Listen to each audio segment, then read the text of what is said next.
I thought we had the perfect life. A beautiful home, a gorgeous wife, and a future filled with dreams. But that illusion shattered the moment I walked in on her with another man. The betrayal cut deeper than any knife, and rage consumed me. The confrontation was brutal. Her pleas for forgiveness fell on deaf ears, and in that moment, I vowed to make them both pay. What followed was a descent into a darkness I never knew existed within me, turning my life into a relentless quest for vengeance. "Don't forget we have to be at Carol and Benny's by 6 tonight," Kelly reminded me. "Sorry, let me start again. I'm James Barrymore, her husband. Kelly is the amazing, loving wife I married 6 years ago. Got it? Good." I felt a bit annoyed and said, "No problem, sweetheart. I just have to drop off some papers to Leonard before he leaves for his trip. I won't be more than an hour." Kelly walked into the bedroom, leaning against the open door.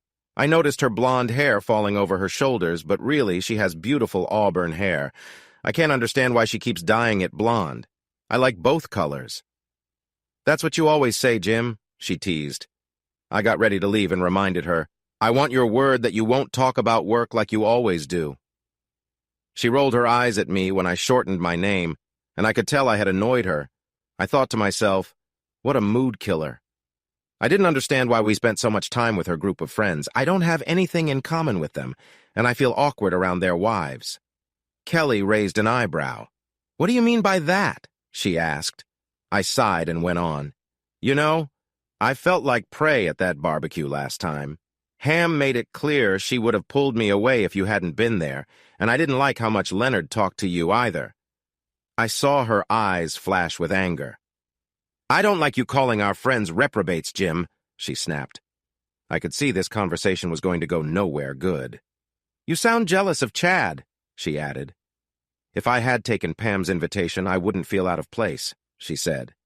I felt a shiver go through me. There's a difference between friendly flirting and someone being too forward. "Are you really not worried that one of your friends is hitting on me?" I asked. Kelly backtracked quickly. "No, baby, that's not it. Pam is just friendly," she said. "Now hurry up. You know how great I am, and no one else can compare." She moved closer and playfully said, "If you play your cards right, you might have a nice night ahead." She lightly touched my cheek, then turned and walked back into the bedroom, and I found myself watching her go. I sighed and grabbed my coat and bag as I headed out the door. Kelly had chosen to stay home instead of working, focusing on charity work. I respected her choice, but sometimes felt it made her unaware of how hard it was to earn money. As much as I should be excited for the evening, I felt an uneasy feeling hanging over me. I couldn't quite place it. But things in our home hadn't felt right lately. The gathering was at Caroline and Benjamin's house. When we stepped into the backyard, I saw 4 couples gathered in the gazebo. Maybe it was my imagination, but they looked like they were up to something. Thankfully, there were other couples and singles around, so I wouldn't have to spend the whole night with what I called the Kelly gang. It didn't surprise me when Kelly led us straight to the gazebo. "Hello, Kelly! Jimmy!" they all shouted. Oh, they keep shortening my name, and we haven't even started the evening. It annoys me when people don't respect my name. Imagine going to someone's house and saying you want coffee, but they keep giving you tea. It wouldn't feel right at all, especially since I can't stand tea. But let's not dwell on that. I'm glad to see you made it here on time. That was Carol's little hint to me. I have to admit I've been late to events before, especially when it involves Kelly's group. I felt annoyed, but I kept my cool. Carol, Ben, Pam, Chad, Liz, Norm, Sue, Mel. You all seem so comfortable together. I can't help but feel irritated. They don't mind being called short names, but I try hard to be nice. Sometimes it just bothers me. Their full names are Caroline and Benjamin, Pamela and Chadwick, Elizabeth and Norman, and finally there's Suzanne and Malcolm. Fine, I can let Chad slide. Who would want to call a kid Chadwick? Chad is bad enough. As for Beth, Liz, or Ebby, she answers to just about anything. She has so many nicknames, it's unreal. But I get it. She doesn't seem to think that much. It feels like she has one thought bouncing around, with no real way to connect. Yep, she's kind of clueless. If I called her something silly like doggy poop, she'd just laugh. Pam stood up to greet Kelly. "Wow, you look amazing." Kelly smiled at the compliment. Sometimes I wonder why I married her, as she can be a bit airheaded too. I felt the weight of my worries grow. Norm moved to let Kelly in. "Don't mind James, he's just a bit stressed from work," Kelly said, waving me over. "Come on, there's still space. Beth and Sue won't mind if you sit next to them." Sue shuffled over and patted the seat by her. Beth winked at me and said, "I won't bite too hard," then giggled. Unbelievably, she actually thought of two things at once. I wondered who was teaching her. Now, let me tell you about these so-called friends of Kelly. I use the word friends lightly. Carol seems to be watching everyone, waiting for someone to trip up. She gives off a vibe like a vulture. As for Beth, the clueless one, well, Carol's husband Ben is just like her. He has one simple saying, "Use it or lose it." Not the deepest thought, but I get the feeling that's why he's all brawn and no brains. Pam and Chad? Well, they are like two peas in a pod. I'm sure they were close before they even left the starting line. It's a match made in... It's hard to say. If they're not headed straight for trouble, I'd be surprised. While Beth may be airheaded, she's honest about it. Norman, her husband, thinks he's a genius.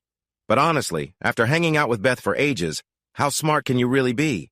His brain power is just slightly above mine, and I certainly don't think I'm a genius. I remember taking a silly test they thought was fun. My score was 125, not exactly a genius level. Norman got upset because he didn't do as well. Whatever. Sue, Mao's wife, is a non-stop talker. If there were speed limits for chatting, she'd be breaking records. Honestly, I often think about recording her speeches just to hear if she makes sense. After listening to her, I feel worn out. Lastly, there's Mel. Let's say I try to be funny or cheerful. Sometimes it works, sometimes it doesn't. It all depends on the crowd and how much I've had to drink. I can be sweet, especially if there are nice women around. But I've had my flops too, usually after a few drinks. Take last year's anniversary. I actually remembered. Can you believe it? But if you ask Kelly, she'd say I messed it up. I stopped by a bar to grab a dozen roses and some chocolates. I thought I was being so romantic. But things went sideways. I lived just a short walk from the tavern, but that didn't keep me from making a mess. They say if you drink and drive, you're a fool. I agree. If I hadn't driven home, I wouldn't have sat on the roses. I woke up the next morning with a rose stem stuck to me and a headache like a balloon. But that wasn't the worst part. I found my car still parked in the yard, and the other rose stems were on the ground by the driver's door. I have no clue where the chocolates went. Now I'm really in trouble. Not the fun kind either. A bunch of long stems without any flowers and no chocolates isn't exactly a great gift, is it? The last thing I remember is my friends giving me high fives and wishing me a good day. I remember it well, not a week later when I'm wondering what went wrong. But I'm still in trouble, right? Isn't it the thought that matters? Well, not to Kelly. She didn't want to see my side. It's hard to win when things go south. Now, don't think that I'm a heavy drinker. I only get drunk maybe once or twice a year. Most of the time, I just have one or two light beers. I know I have some timing issues. I can even be serious and smart when I need to be. But that's best when I'm completely sober. I can change when the situation calls for it, but it takes me some time to get into the right mood. You get where I'm coming from, right? But I'm not like a light switch that just flips on and off. Oh man, Norm is harder to read than a book upside down. He can change his mind so quickly. Mel is different. He's like a chameleon. He acts like whoever he is hanging out with. He blends in so well that he can become annoying. If others are mean, he joins in. But if they're nice, he can switch to being nice too, so fast it's almost dizzying. That's why I try to stay away from them. Anyway, back to the story. I was about to step into a tricky situation. I raised my hand to tell the group I was going to get drinks first. Chad held up his beer can and said, "While you're there, I could use another one." Jimmy, my old friend, spoke up too. I could tell from his tone that he was teasing. I reminded myself to stay cool. So I asked the group, "Anyone else need a drink?" I told myself I'd be back in 5 minutes as I headed to the bar. That was all the time it took for me to want to strangle every last one of those guys.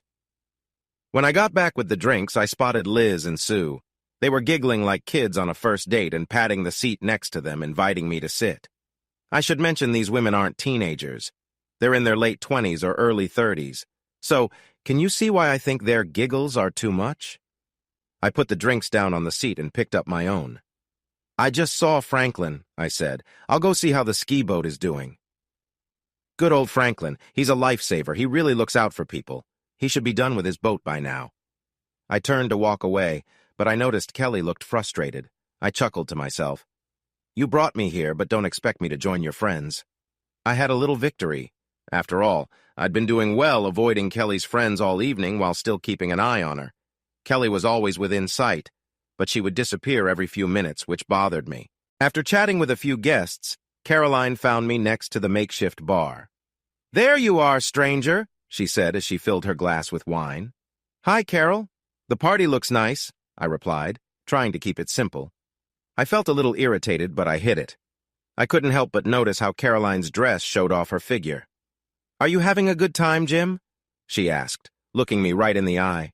Is something bothering you? I thought about how they always messed with my name. I had talked to them about it many times, but it didn't seem to matter to them at all. I tried to ignore it. No, not really, Carol. Why do you ask? I realized too late that I had invited a response I didn't want to hear. Carol bit her lip for a moment. Oh, it's nothing. E.B. thought she might have said something to upset you when you got here. Apparently, she didn't mean any harm by her silly comment. That was a new one. If Beth has a new image, I wonder if the tax people know they are dealing with someone who has multiple personalities. Now I'm thinking, does Norm end up in bed with different women each night? Maybe he's smarter than I thought. Thinking about how many women he's with made me tired. It must be hard to juggle that. I looked at Carol's face and saw she seemed unsure. I know it's hard to tell what people are feeling sometimes. No, Carol, I'm okay. Beth can stop worrying. Honestly, I just feel awkward in tight spots. Franklin said he would take Kelly and me out water skiing when his boat was ready. I wanted to check if he had finished fixing the motor. Carol's mood suddenly brightened. Oh, great. When will I learn to keep my mouth shut? Oh, you have to see this, she said with excitement. I sighed as Carol took my hand and pulled me into the house. Benny and I went skiing with Frank and Ivy last summer. I have pictures of us in the boat. Want to see them? I cursed myself. Nice going, James. Your brain just took a dive. Sure, I'd love to see the boat, I replied. Carol opened a photo album and moved in closer, rubbing her shoulder against my arm as she flipped through the pages. I tried to lean away without making it obvious, but it wasn't working. Every so often, I glanced out the sliding glass door, hoping to catch Kelly's eye. Kelly and the others were busy chatting, not noticing us. Carol kept playing with her top, distracting me as she showed me pictures. Look, Jimmy, we had such a fun time skiing and sunbathing. We should all go together when Frank has his boat ready. I finally stepped back. Carol had turned away from the door as she put the album down, revealing more than I was comfortable looking at. Wow, she's not wearing a bra right now. I remembered a few times I got on to Kelly for showing too much skin in public. Her response was usually, oh, I didn't know. Yeah, right, if I were in shorts, I would know. See anything you like, Jimmy? Want to look closer? What was I supposed to say? I felt like I was the target in a game. I should probably apologize to every woman I ever stared at like that. Sure, there are people who might like it, but it feels overwhelming if you don't want to go down that path. I caught myself looking at Carol. As nice as it was to look at, I felt sweat on my forehead. I glanced back out the door. Kelly and the others were still not looking our way. Ugh! Where are the cops when you need them? One wrong move by a woman, and they're ready to pounce. I had a strong feeling this was a trap. Carol seemed too good at this. She wasn't obvious, just made little moves to grab my attention. The perfume she wore was familiar. It was the same one Kelly used, and I wondered if Carol had borrowed it to try and impress me. If it wasn't for what she said next, I might have ignored all this and just enjoyed the moment. Do you do this with all your guests, Caroline? Carol's face paled, and she looked surprised. My tone wasn't asking. It was a statement. It made her fidget with her clothing. What does that mean? I felt my patience run thin. Don't play dumb with me, Caroline. You're not fooling me. Every time Kelly and I come to your get-togethers, I end up dealing with advances from one of you women. First it was Pam, then Sue, now you. It seems you think I'm a man who will cheat on his wife.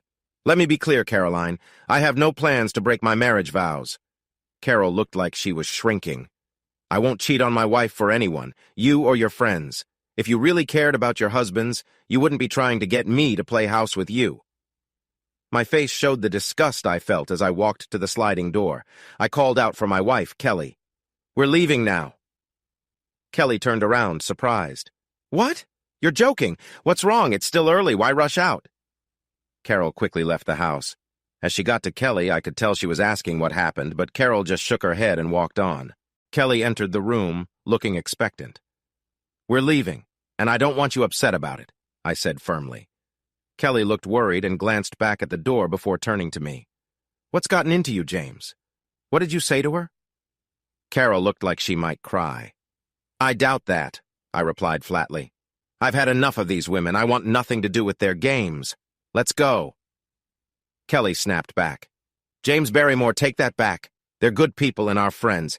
If you upset Carol, you should apologize to her." I looked at her, confused. How could she think that? Then I sneered, feeling the frustration boil inside me. Friends shouldn't flirt with their friend's husband. Good people don't act like what your so-called friends are doing. I'm leaving in 5 minutes. If you're not in the car by then, you can walk home by yourself. It's not too far, just about a mile. But with those high heels, it might feel like 10 miles. Her feet must hurt too much to even think about taking them off. Kelly has never seen me this angry. Don't get me wrong. I can get a lot angrier than I was at that moment. She didn't know that, though, and tried to calm me down. "Please, James. There must be a mistake. I'm sure we can fix this." I just stared at her and could hear her voice getting quieter as I walked out the front door. "James, wait a minute. I need to get my purse and shawl. Don't go anywhere." Kelly must have gone outside to her friends again. What happened to just having a nice, quiet evening with good company? I sat in the car and checked my watch. 2 minutes, 27 seconds, and counting. It was so cold in the car on the way home that it felt like there could be icicles hanging from the mirror. Neither of us spoke. I was gripping the steering wheel, and Kelly was staring out the window, lost in her own thoughts. As soon as we got home, Kelly exploded. "Damn you, James, you embarrassed me tonight. I don't see why you're making such a big deal about this." I started walking toward the bedroom, but stopped halfway up the stairs. "For your information, my dear wife, I do not take cheating lightly. I care about my marriage vows. Carol and her friends have really tried to make me forget those vows. I'm getting really tired of this," I said, throwing my arms up in frustration. "I give up. I'm going to bed before I say something I'll regret. Are you coming?" "Shut up. I know what you're thinking. You're always so hopeful, right? It's just a man thing. Just because the party went downhill doesn't mean the rest of the night has to go that way too." But Kelly seemed angry and was in a really bad mood now. "If you go to bed acting like this, then you can forget about any fun tonight," she shot back. "You need to be more nice, Jimmy boy." Okay, maybe I was being a bit too optimistic. It reminded me of a dog that keeps chasing after a female dog that doesn't want him. The dog keeps trying even though he's getting pushed away. If I didn't feel a bit angry at Kelly's friends for ruining my night, I'd probably feel just as foolish. You have to wonder about women sometimes. Why do they give all the charm and none of the drive to one and the opposite to the other? It doesn't make sense. It's almost as if they don't see that missing one chance means sometimes you'll never get that chance again. It's a simple truth. Let me tell you a bit about my wife. I met Kelly about 7 years ago at a race, and after dating for a year, we got married. Our families were worried because there have been a couple of divorces on both sides. My dad's first wife cheated on him, and she took everything. She got a good lawyer, and he ended up with nothing. Kelly's mom, Marcy, has had 2 husbands. She didn't cheat, but she got hurt by both. The first one drank too much and ran away, leaving her with a lot of bills. The second man, who had a son with her, also left her. He took money from their bank account to escape and never sent any money for his child. Kelly is the daughter of her mom's 3rd husband. Talk about loving punishment. It reminds me of that dog again. So you can see why they didn't believe in lasting love. They believed in having a prenuptial agreement just in case things went wrong. Kelly and I never wanted to think like that because at that time we were in love and everything felt right. But then she met up with her friends again, and I really mean again. They had been in school together. That put me on the outside right from the start, didn't it? I went to school in Western Australia, which is quite different. I once had a fight with a guy there who tried to tell me Texas was bigger than Queensland. What a fool. I told him that we have coal trains 2 miles long here. I've seen trains in Queensland with engines spread out because they were so long. You can fit England into Queensland 12 times when it comes to land size. Texas might be big, but Queensland is even bigger. I won't even start talking about the fight I had about roads in Germany versus Australia. They think they need 40 lanes on their roads. If Texas is a backyard, then Germany is just a little patch of vegetables with ants crawling all over it. What an idiot. Before you get upset, I'm not saying Texans shouldn't be proud of their state. They have a lot to be proud of. Texas produces more oil than all of Australia combined. But I just wish this guy would get his facts straight. Sure, there's not much to do with 70% of the land on the Nullarbor Plain. Even a dingo has to pack snacks just to take a break. But that's not the main point. Western Australia has beautiful views, great fishing, and mountains full of iron ore. Plus, there's Bondi Beach. That's Alan Bond. Just look up the America's Cup from '83 and you'll see what I mean. Just don't mention his business problems to anyone. After I made a comment about Texas, Kelly had to step in to stop the argument. I admit I had a bit too much to drink and I was losing my cool. If he had said one more smart thing, I would have been ready to fight. Oh, sorry, I got off track. He just annoys me with how he talks about himself. He thinks he knows everything about Australia, but all he talks about is his house. If it weren't for the L and R on his shoes, he would probably wear them incorrectly. Where was I? Oh, right, Kelly. We were having a good time until they showed up. Ever since then, things changed. Kelly gets upset when she doesn't get what she wants. I felt the heat of her sharp words many times, but that's not her biggest weapon. If her words cut like a knife, then she has love as her secret weapon, and she uses it with great skill. So, what happened next might not surprise you. Kelly talked about needing to feel lucky, which got me thinking, why does it always feel like I owe her something? Why should she be the one getting lucky? I could be lucky if I buy her jewelry or new clothes. But has she ever bought me tools or fishing gear hoping to win my favor? Not a chance. My dad always says the difference between a wife and someone else is that you know what you're getting when you pay someone else. If that doesn't work out, you can just move on. But in a marriage, you're stuck. My dad really gets going when he starts talking about wives. He says you pay for everything, and if she doesn't want to give you what you need, then you're just left with half of what you own. You should see how my dad and Marcy argue. We have to keep them apart for peace in the family. I learned the hard way not to ask him why he got married again. I got out of there fast because I knew he didn't have an answer. Oops! I drifted again. Back to the story. I know I'm not really lucky. My past experiences taught me that when Kelly gets upset, it usually takes days for her to be calm enough to talk again. I said, if you want to come to bed, I'm not stopping you. But I'm not sleeping on the couch just because you're upset. Then I started up the stairs. Kelly was furious. It was my fault, and I own that. But sometimes you just have to speak your mind. I saw Kelly pause for a moment, which gave me a glimmer of hope. But then she said, I'm not sleeping with a jerk like you. She marched up the stairs, grabbing her nightgown, and went to the spare room, slamming the door behind her. I was a bit surprised because I expected her to slam our door instead.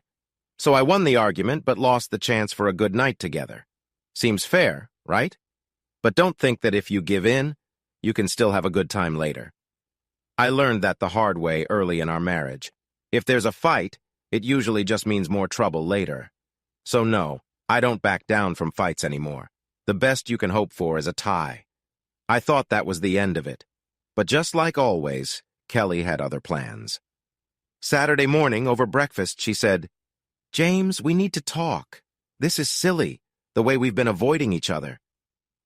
I replied, I don't have a problem, Kelly. It's your friends that keep bringing things up. You just need to get them to stop. I could still feel the cold of winter in the air sticking around for a while. Kelly looked really upset.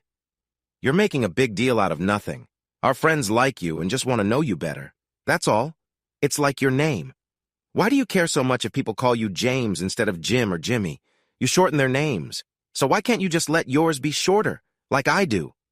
You must be kidding, I replied. I really don't care about flashy cars. I just like my name the way my parents chose it. If they wanted me to be called Jim or Jimmy or anything silly, they would have named me that. But they chose James. I don't know why, but that's what they did, and I want to keep it as it is. I usually don't shorten their names, I added. It's just that they seem to like their nicknames, so I go along with it to make them comfortable. But they don't seem to feel the same way about me. Remember, I've already lost one friend and I don't want to lose another. I was getting fired up again. And that's not all. You weren't there when Caroline acted like a fool to impress me. I could see Kelly trying to hide a laugh when I said that, which just made me even more mad. Now you're overreacting, honey. How about I talk to him and try to sort this out, she suggested. I finished my coffee and stood up to go outside. I don't care what you say or do, just don't make me change my principles or our marriage, and make sure their husbands know not to mess with you. Do whatever you want, but get them to leave us alone. I turned and went out the back door. I could tell Kelly wanted to yell. She was so angry. Instead, she stormed next door to Pam's house.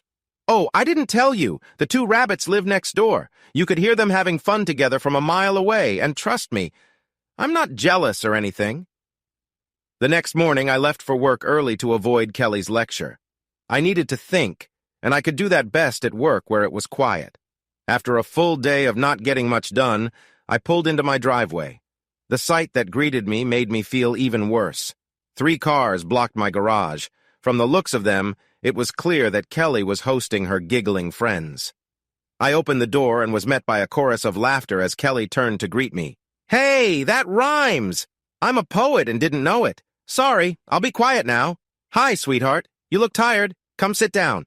I'll get you a drink and you can relax, she said. I rolled my eyes at the thought. I waved my hand and replied, I won't bother your girl talk. I'll just grab a beer and some cheese and crackers until dinner. I dropped my briefcase, loosened my tie, and headed to the kitchen, trying not to notice the looks from the women. After getting something to eat and drink, I walked out onto the patio hoping for some quiet. But it was only 5 minutes before the group followed me out, with Kelly standing closest. Sweetheart, can we talk? I groaned inwardly. I hated when she said that. The words little and talk should not go together for her. I sighed, knowing this was not what I wanted at all, but I didn't want to cause any trouble. I'm really tired, Kelly, and I just want a few minutes to relax. If it won't take long, then go ahead, I said, looking her in the eye. She seemed unsure how to start until Pamela jumped in. James, nice to see you. The reason we're here is that we want to apologize. Pam continued, It seems we all made you feel uncomfortable, and that wasn't our intention. She paused, waiting for my reaction. I wasn't really worried, but she didn't know that. Kelly spoke up. I think some of this might be my fault, sweetheart. When we girls hang out and talk, it's probably not much different than when you guys talk about us. I may have mentioned how good you are. Well, in bed. For a moment I was confused. Nobody was saying things clearly, but that's how women often are. I raised my hand to stop her. Wait a minute, Kelly. Are you saying you've been talking about our private life? Did you talk to your friends? Are you saying you told them about what goes on between us in private? I could feel my face getting hotter, and I could tell Kelly noticed. It's not what you think, she said quickly. I thought we could try something new. The idea you always liked about having another person join us? She trailed off, probably wishing she hadn't started this talk. I felt sick and angry. Seriously, Kelly? I don't like having my feelings shared with everyone. My friends and I talk about women, but I keep our private talks to myself. How would you feel if I told my friends everything? I knew it was a lost cause now. My hope had been crushed all week. There were 5 pairs of wide eyes staring at me. I always made it clear I didn't want to do that kind of thing. Is this why other women are bothering me? I was frustrated. I swept my beer bottle across the table, and to my surprise, it rolled and stopped without spilling a drop. Maybe I could tell my friends at the bar about that later. But at that moment, I was just furious with Kelly. Instead of spreading rumors with those women, how about you focus on what a good wife should be doing, like making our dinner? The women took a step back, clearly upset. I'll be free in an hour after I finish my work. If you do that, I'll be happy in our home, not just in the bedroom. I stood up and walked into the house. I was really angry. I could feel the tension in my body as I paced around. I even heard Kelly crying behind me, which confused me. Women often leave us men puzzled. I was upset about missing a night with her, but now she was the one crying because I was upset with her friends. I went upstairs to shower, hoping that would help me calm down. I doubted it would, but I wanted to feel better. When I returned, I found Kelly banging pots in the kitchen, trying to let out her anger. "What's wrong now, Kelly? I haven't done anything to deserve this." But instead of arguing, she finally told me what was bothering her. If only I could understand how to make sense of it. "I thought I was doing something nice for you," she said. "But all I got was anger and embarrassment. What was with that bottle thing? And how could you say those things in front of my friends?" "I just don't want anyone knowing our private business," I told her. "I mentioned that it was just a fantasy and I have no plans to act on it." Her expression showed me she was hurt and confused. "But why don't you want to try it?" She was getting more intense. "I think it would be fun. I've been thinking about it since you mentioned it." I took a seat at the kitchen table, trying to figure out how to explain my feelings without making things worse. "You remember the agreement our parents made us sign when we got married? There was something about it that really bothers me." "What is it?" she asked, looking at me with concern. I paused, knowing I needed to find the right words for something that was really important to me. In truth, it was about trust and keeping our life private. Kelly wiped a tear from her cheek and took a moment to think. "What else do you dislike?" I laughed quietly to myself. "Women and their ways? Yes, dear. Anything else?" Kelly shook her head. "I really don't know. It's just a lot of hypocrisy. My biggest pet peeve? I can't stand hypocrites. If I let myself think about this fantasy, I'd be a big hypocrite. And just so you know, I do agree with our prenuptial." Kelly just stared at me, trying to find the right words to say next. "You think I'm just an old stick in the mud. But you're wrong. I have the same feelings and dreams as any other man. I've had my fun when I was single, but now that I'm married, I need to leave that behind. That kind of behavior isn't good for any marriage, and especially not ours." I looked at the table and traced the pattern on the tablecloth. "I care about you, Kelly, and the last thing I want is to make you unhappy. The last few months, especially the last few weeks, have been really stressful for me with this misunderstanding between us. If I acted on this, I couldn't complain if you wanted to do the same thing. You know, be with another man. I wouldn't be able to take that, dear. It would hurt me so much and break my heart.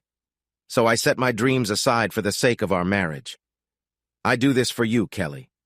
Can you see now why I'm against these games you women play?" Kelly's face looked sick and angry at the same time. "Did I mention that women are really good at multitasking? Forget it. I could write about how men and women focus differently.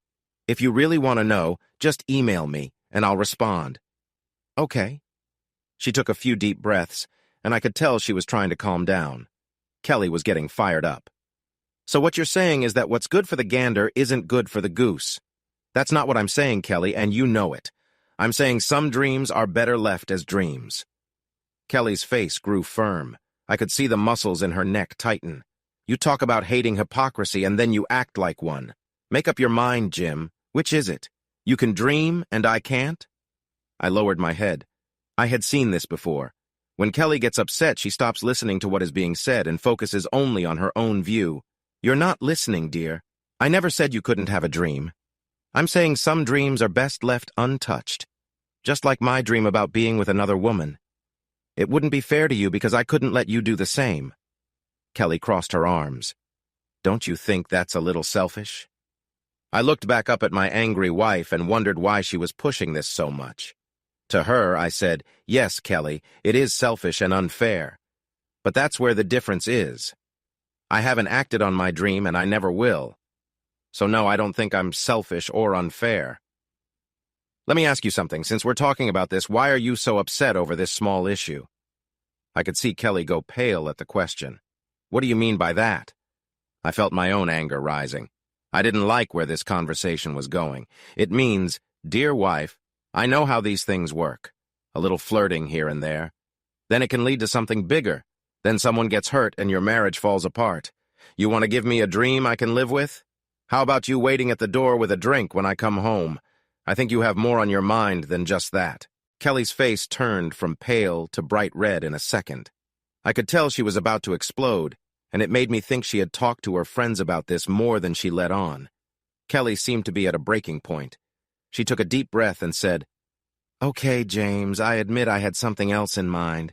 I thought if it was okay for you to have your wish, then maybe I could have mine sometime. I have dreams, too, you know." But now it seems like you're not as open as I am. You're being selfish." Kelly threw a pot she was holding into the sink and stormed up to the bedroom, slamming the door behind her. Did she even hear what I said? I shook my head in disbelief and walked into the living room to grab my coat. I thought I would enjoy my meal more without hearing Kelly throw things around. I dislike arguing, especially with women. To them, an argument is just a talk that goes on until they believe they've won.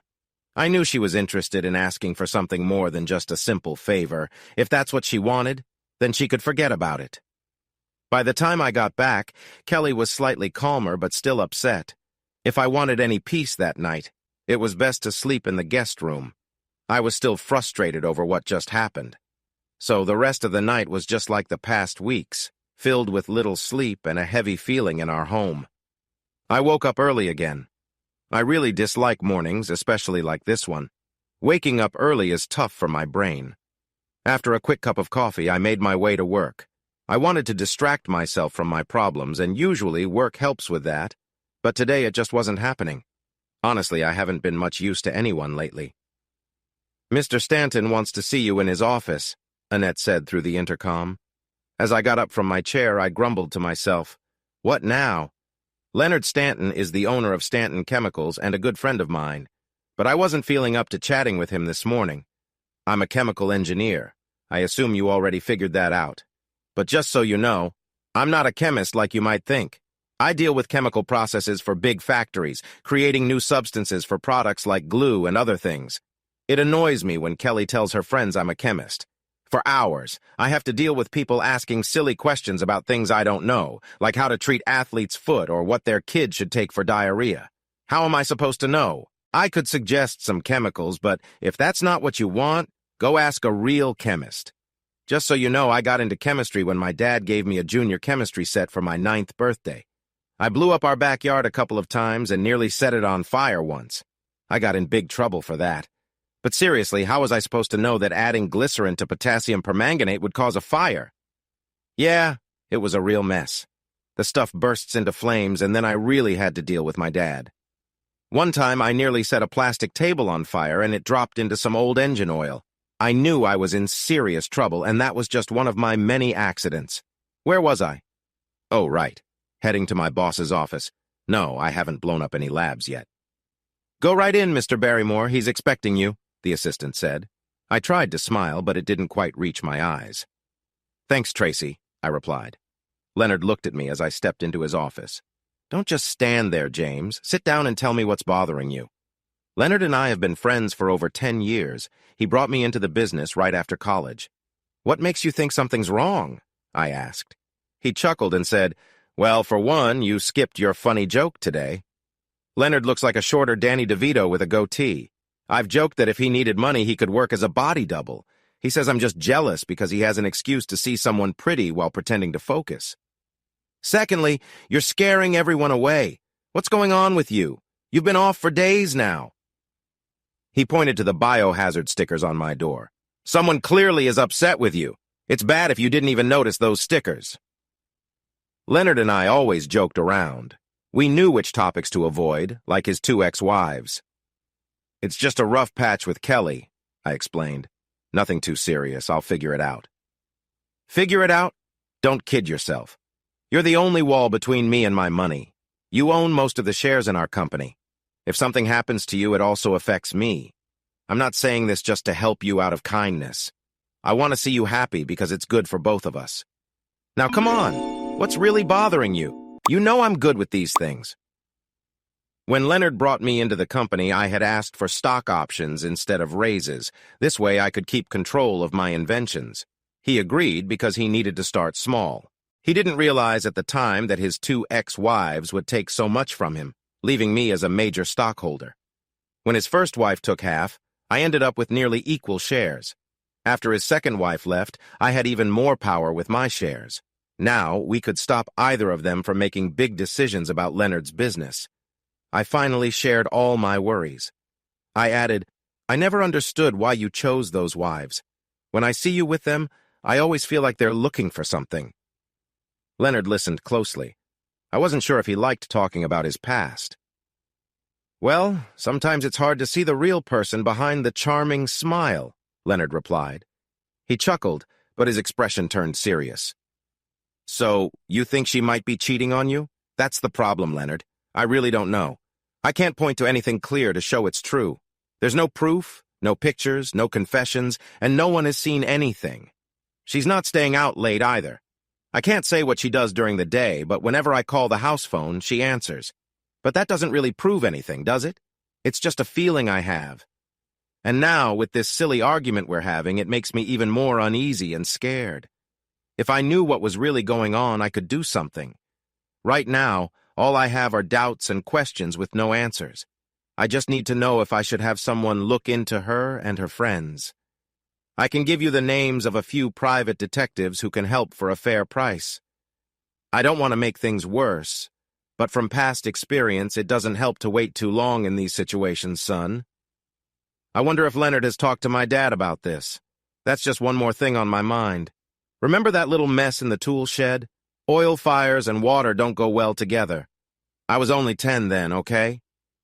I looked at Leonard, feeling sad. He was saying what I had been thinking. And in a marriage, thoughts like that can really hurt it. Don't you think that's a bit extreme right now? Leonard looked down at the clear box on his table with 2 wedding rings set inside it. I get why you're holding back, James. You care about her, and you don't want to jump to conclusions. But at some point, that can be denial, my friend. You can dress it up however you want, but it looks the same. I know I might not be the best person to talk to about this, but you need to do something, and fast, before it's too late. Why not start with a shock? In the last part, Kelly asked her friends to try to charm her husband, James, but he didn't fall for it. He started to worry about Kelly's actions and thought she might not be faithful. Now he's planning how to protect himself. Let's see what happens next in the story. I placed the folder on the table in front of Kelly. Open the folder and read what's inside. When I finish my shower, we'll talk. I'm in charge in our house. I always have been and always will be. But I never got to finish my shower. What's going on, Jim? Kelly shouted through the bathroom door. I said we'll talk when I'm done washing, I replied. No, Jim, come out here now and tell me what's wrong with you, she yelled. So, she pushed me to say what was bothering me. Oh, don't look at me like that. I doubt there's a husband out there who hasn't heard the same old line. You're not wearing that, are you? You're silly if you think that's a question.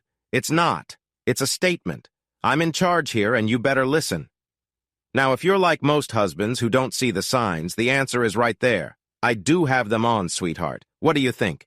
Mistake, my friend. You're not talking to another guy here, and you might as well be spending a lonely night alone if you walk out that door wearing those pants. I know I said I'd learn not to lose my cool early in the marriage, but this situation was different. I don't usually gamble, but this was important. Keeping my wife happy is the top priority. Here's a hint. Change the pants and hope she's in a good mood later. Maybe that way things will end well. But it all depends on why she got upset about the pants in the first place. Then it could lead to a bad time for you. But hey, you didn't lose a lot. Just a pair of comfy pants. So, why did I give in? Oh, my uncle loves football and tried to teach me some rules. According to him, what I just did was drop back, open up the play, and go for a long pass. If you know football, you get it. The rest of you, sorry. I think this is why I get distracted. I'm trying to explain what's going wrong in my life and with Kelly, so take it easy, and it might help you with your own challenges. Now back to the argument. I grabbed my towel off the hook. You read the papers. It says right at the top, prenuptial agreement. It's what we signed before we married, but now I added something to it. This is me thinking ahead. We don't need to change a silly prenuptial agreement, she snapped.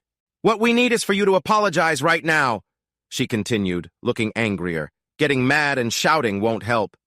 Kelly, go downstairs and open some wine. We'll sit down and talk this over like grown-ups. Just give me some quiet to get dressed. I can stay calm on the outside. But inside, I felt like I wanted to scream. I felt like my quarterback waiting for a chance. Kelly turned and stormed out of the bedroom. Open your own wine. I'm too mad to talk to you now. I'm going out to cool off. Don't wait for me.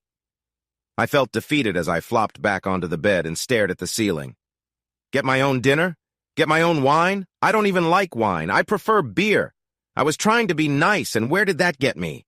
How about I just take care of my own life instead? I yelled from the bedroom, hoping she didn't hear that. I missed my chance. Game over. No good night tonight. I really dislike football. Give me rugby any day. Kelly came home around 10. I heard a noise downstairs like she was bumping into everything before she finally slumped onto the bed, not even bothering to take off her clothes. She didn't say a word or even give me a kiss, and she smelled of rum. She turned away from me and went to sleep, or more like passed out, not moving all night. I barely slept. When morning came, I was in the kitchen pouring my first cup of coffee, feeling awful, when Kelly stumbled in. "Oh no, I feel terrible," she moaned. I almost laughed because I didn't feel too bad this morning, so this is how someone with a hangover looks. "Morning, Kelly. You look awful, or like something a cat dragged in." She couldn't argue back since she was feeling so bad. I felt safe to ask, "Can we talk about that agreement this afternoon? I know it was a little sneaky, but you should take chances when they come, especially when they're handed to you like this." It was obvious Kelly had a terrible headache from drinking too much the night before. She just groaned and said, "I can't talk about it now." She rested her head on her arms at the table, her hair a mess. Part of me felt sorry for her. The other part wanted to cheer. Yes, I decided to share my thoughts and went off to work, feeling relieved that the situation wasn't switched. So far, everything was happening just like Leonard and I had thought. Leonard said that Kelly would be upset at first, but if she truly loved me and had nothing to hide, she would eventually agree to the changes in the agreement. I still felt guilty about it, but I realized that while love is important in a marriage, it's not always strong enough to keep everything secure. There were other dark things that could tear our relationship apart if we were not careful. I know. I sound pessimistic. But think about it. If she didn't sign the agreement, it would mean she might already be unfaithful, and I didn't want to make her stop whatever she might be doing. I love Kelly a lot, but if that was true, I might need to spy on her. I felt heavy in my chest as I drove home, knowing I had to confront my wife. I almost expected to see a lot of cars in the driveway, so I was surprised there was just space. When the garage door opened, I was even more surprised to see Kelly's car still in there. As I entered from the garage, I spotted Kelly in shock number 3. She wasn't next door. She was in the living room with 2 glasses of wine and the agreement on the coffee table. I took a deep breath and thought, now it's time to face this. Don't back down now. It's a long shot, but worth it. Kelly was kind enough to wait for me to put my briefcase away and take off my tie. I thought we might need a drink before talking. She pointed at the papers on the table. "You might be right, my dear. Let me start by saying that I'm really not happy about needing to do this. However, I think once you hear my reasons, you will understand it won't hurt our marriage." Kelly took a sip of her wine and frowned. "I'm not so sure about that, James. It sounds like you don't trust me anymore." I picked up my wine, remembering I'd said I hated it. I gulped it down anyway and sat beside her on the couch. It made me think that maybe Kelly was giving in, and the wine showed her unhappiness. No, my dear, that's not what I mean. Deep down, I knew I was only partly telling the truth. I trusted Kelly, but I wasn't sure how much I could trust her, and that made me angry. I never thought I would think like this. Yes, I had worries that something was off between us, and I wanted to fix it. All this was a way to remove any uncertainty. I took her hand and held it. "I have something to say sorry for, and I hope you'll listen before you interrupt." Kelly nodded, but my doubt crept in. I could read her face, and I guessed what she was thinking. "Apologies are all I want to hear from you, James." It showed clearly, but she kept quiet. I continued. "I think this all started because I stupidly shared my fantasy with you. I believe this made you feel uneasy in our relationship. For that, I am truly sorry, and I ask for your forgiveness." I took another big sip of wine. Yuck, it tasted terrible, and my face must have shown it because Kelly gave me a teasing smile. "I think sharing my fantasy made you feel like you could lose me, and that is so far from the truth, dear. But I understand what you might have thought. If I agreed and let you help me with this, it might have felt like you were less important." Kelly stared at me in confusion for a moment. "What do you mean?" I laughed at her question. "It means someone who allows their partner to be with other partners while they sit back and watch or maybe join in." Whatever. I could see she was about to argue, so I stopped her. "Before you say it, I do not want an open marriage. I'm hoping this change to the agreement will ease your worries. and we can go back to being loving again. I miss your warm touch and your smile, my love. Maybe I was trying a bit too hard, but I hoped it would feel genuine to her because it was. Please don't be mad. I was fighting for our marriage. Kelly looked sad for a moment. I guessed this wasn't what she had hoped for, but she managed to smile. You silly thing. I was never worried about you leaving me. I wanted you to experience your fantasy.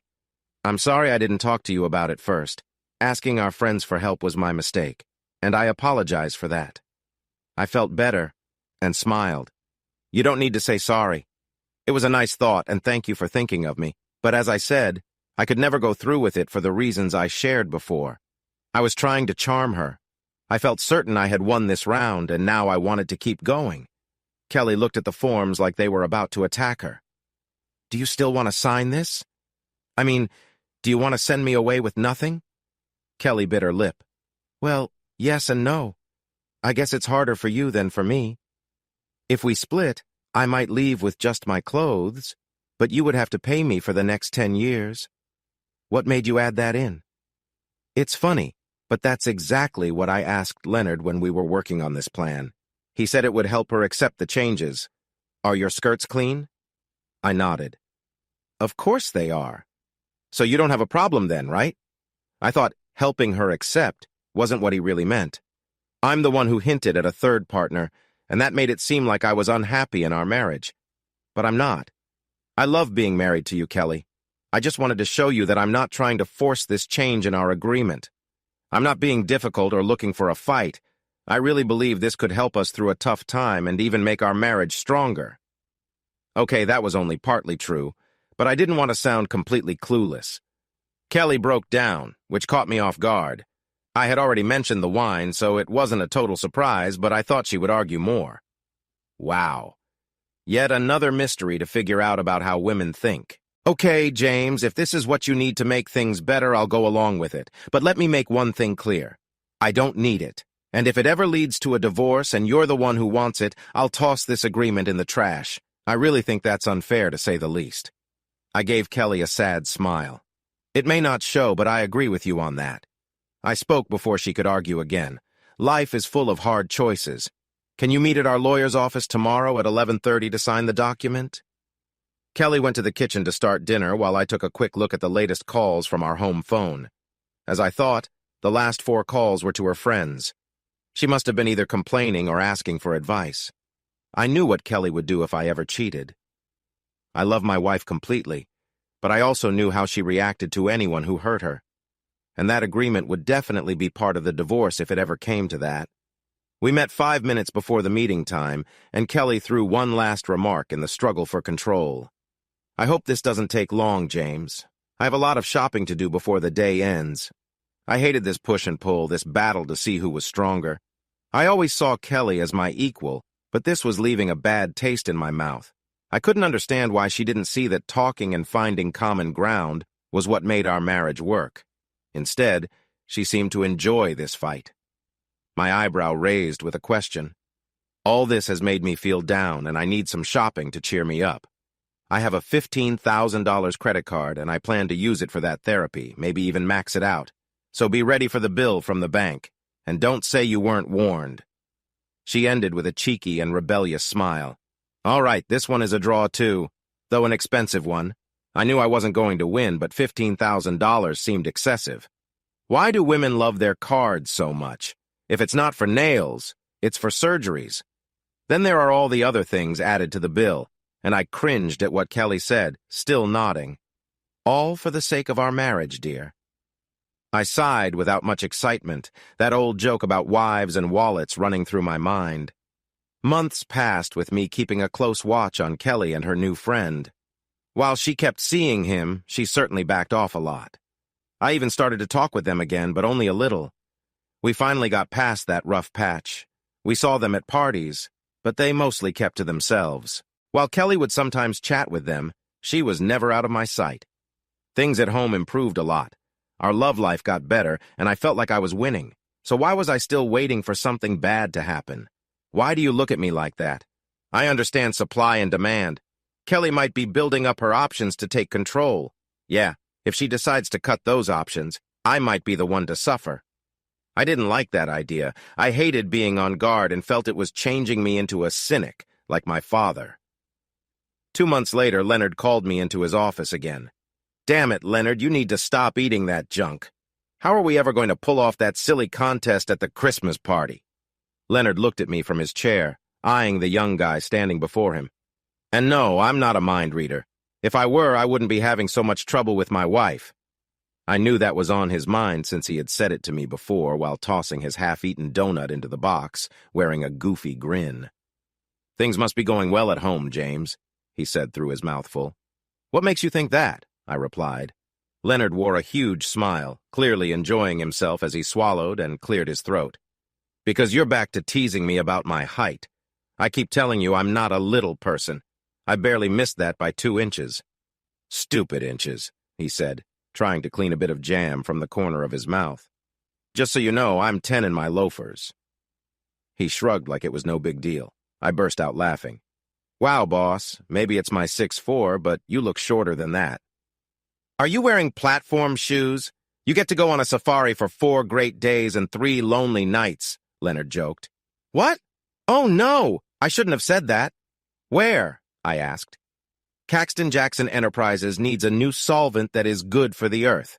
Your project fits perfectly. It might need some tweaks to match what they want, but that's up to you. It's your baby, and I trust you'll take care of it," he added. "But Caxton is very remote. I take back everything I've said about you, Leonard. You're stuck in a tough spot. How long do I have to be there, and when can I leave? I know I'm in a tough spot, James. That's why we work well together. We deal with so much in life. Where would we be without it? You'll figure it out soon. You leave tomorrow. There's just enough time to get home, give your wife a quick kiss, and pack a couple of bags before you go. This business could be really profitable if we can get it right. Listen, Leonard, I know you manage things well, but I'm an engineer, not a salesman. Why do I have to handle this?" Leonard looked at me, amused. "I know you're my engineer, James, but my salesman Jeffers already did the sales pitch. Now you need to clear up any questions they have and make sure our offer is what they really want." "Got it," I grumbled. "Fine, I understand." "Great, now get going, and stop with that smirk." I had a feeling my luck was about to change. Kelly wasn't too happy about this trip. I wasn't surprised. "Why so long, honey? Most trips are just 1 day or overnight. What am I supposed to do alone for 4 nights? "To start with, it's not 4 nights, but 4 days and 3 nights. Plus, it means I might get a nice promotion and better pay instead of just stock options. I need to pay off that credit card for your therapy, but it's going to happen only if this goes well. You need to do the same. Enjoy your shopping and miss me until I come back Saturday." Kelly's tone grew tough. "Don't go there, James. You know what I said about this. You've only got yourself to blame. You better not make this a regular thing. You know I'm not great at keeping myself busy at night." "I can't keep spending money on therapy sessions so soon," I said half-jokingly. Kelly saw how serious I was. She laughed. "I'm just messing with you. I hate it when we're not getting along. I'll try to remember to call every night." Caxton was just as I remembered. Not much to do but work and get home. Work was tough, and they wanted more than I could give. Trying to explain how my solvent works to the big bosses was exhausting, especially since most of them didn't even know the difference between H2O and O2. People often mixed those two up. I managed to sort out their needs and came through for Leonard. It was Friday night, and I was at the restaurant bar in the Plains Hotel. I had just talked to Kelly, and she said she missed me. I tried to comfort her as best as I could. Kelly asked where I was eating, and I told her the only decent place in town was the hotel. It was old but clean, the only place you could eat safely. I was sitting at the bar talking to a salesman as I waited for a table. Just then, my new friend got up and left. I was about to order another beer when I heard a voice. "Is this seat taken?" It was a pretty redhead in her 20s standing next to me. "No, it's all yours," I said smoothly. She was dressed nicely, a bit more fancy than the restaurant. "Waiting for a table?" I asked to make conversation. She smiled. "Yes and no. I'm waiting for my date. He was supposed to be here 30 minutes ago. I thought I'd come in for a drink while I waited, but I think I've been stood up." I signaled the bartender. "Can I buy you a drink while you wait?" "That would be nice, thank you." She ordered a white wine. By the way, my name is Sarah. Nice to meet you, Sarah. I'm James. Just James, not Jim or Jimmy. I placed our drink orders and we exchanged small talk. She gave me that look people get when I start my little speech. Do you come here often, Sarah? I asked to change the subject. Goodness, no. I don't know why Bill wanted to meet here, she said. I travel a lot, and this would be the worst place to get stuck for the night. My date was someone from school. When he found out I was in town for the day, he asked me to dinner. You can't depend on anyone these days. Are you from around here, James? Sarah asked while sipping her wine. We've just met, and you're already teasing me? I chuckled. It's the back of nowhere if you ask me. Unlike you, I'm here for work. I can't wait to leave tomorrow afternoon. A waiter came by and said there was now a table for me. I looked at Sarah and thought, why not? The tune of that Newcastle song popped into my head. Do you remember it? Just Google it. Would you do me the favor of having dinner with me? Since your date is late, I'd appreciate the company. I really hate eating alone. I could see her hesitate for a second before she relaxed. Oh, what the heck? If he can't be on time, he's not worth it. Thank you, I'd love to, James. Dinner was nice, mainly because I had someone to talk to. We shared our interests, both work and play. I felt a bit unsure when Sarah started asking personal questions, but we managed to avoid anything too awkward. Just as we finished dessert, things got a little too forward. She hinted at continuing the evening with dancing or somewhere more private. I raised my left hand and twirled the ring on it, smiling. I'm not trying to embarrass you, but I'm happily married, Sarah. Thank you for the compliment. You're a beautiful woman. I just want to be clear that I'm only with one woman. Sarah blushed. Oh, I'm sorry. Please forgive me. It's just that I've been on the road for so long and I found you interesting and funny. You're refreshing. I chuckled at the thought that she was trying so hard to apologize. It's okay, Sarah. I've enjoyed our time together. I'm happy to be your dinner companion since your date didn't show up. Your company has been fun and engaging. I really hate eating alone, and it's nice to have someone like you. When I got home, Kelly met me at the door in a black lace outfit.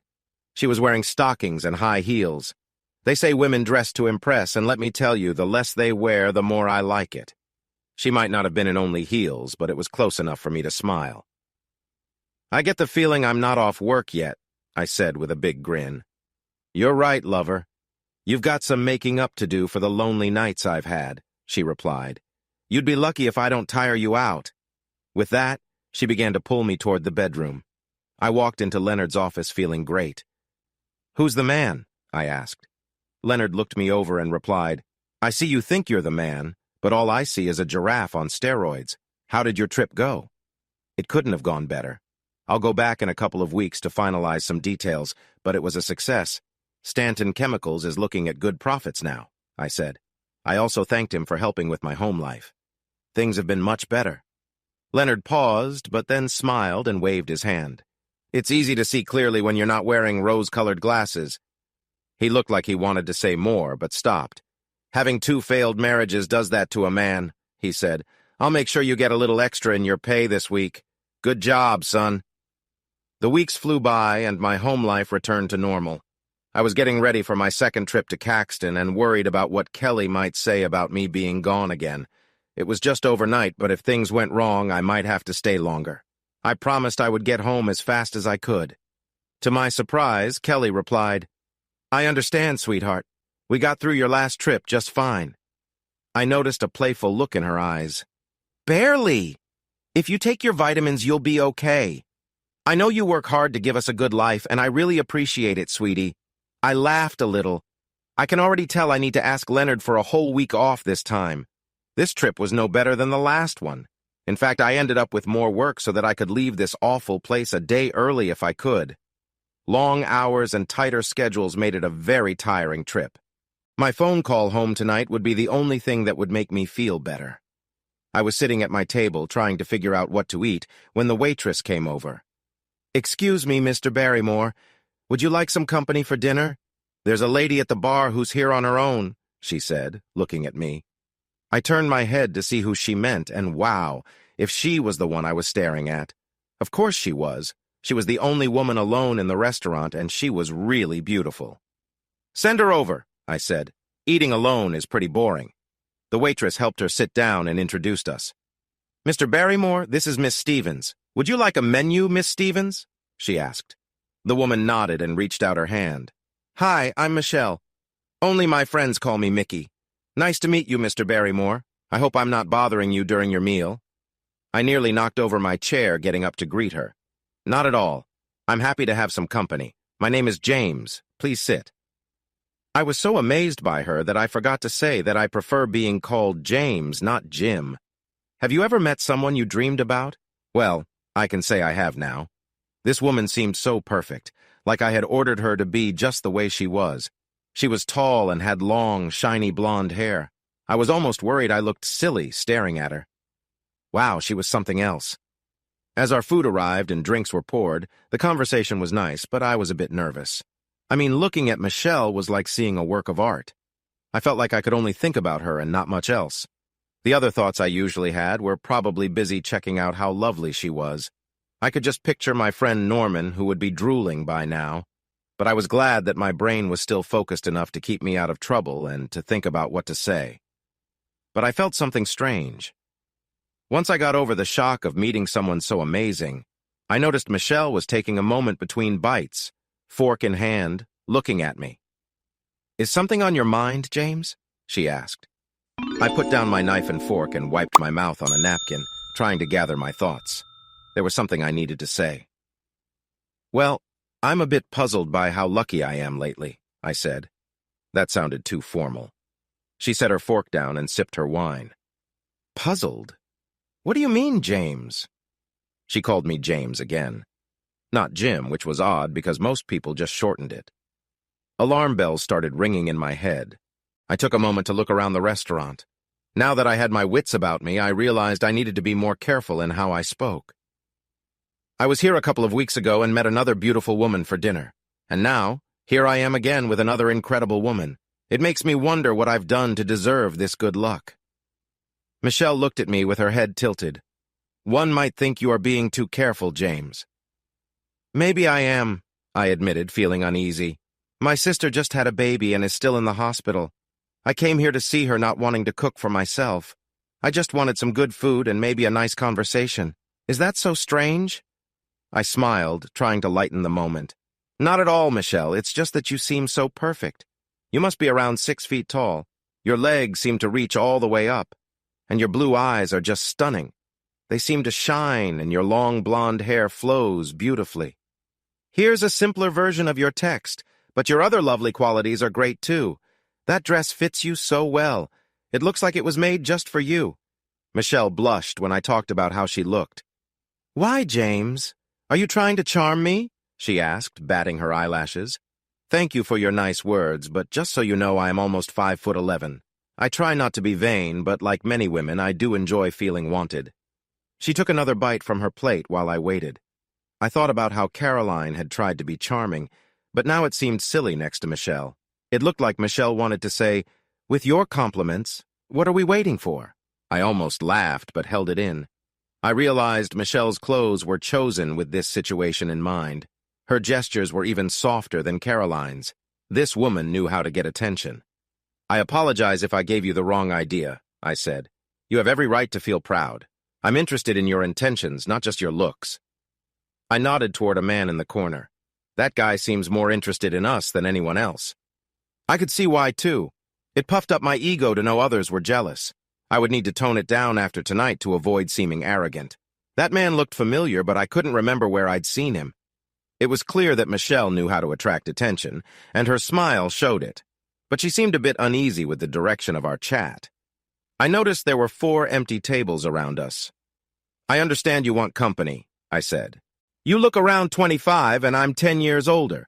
There are at least 2 men here closer to your age and better looking too." Michelle corrected me. "I turn 30 next month, but thank you."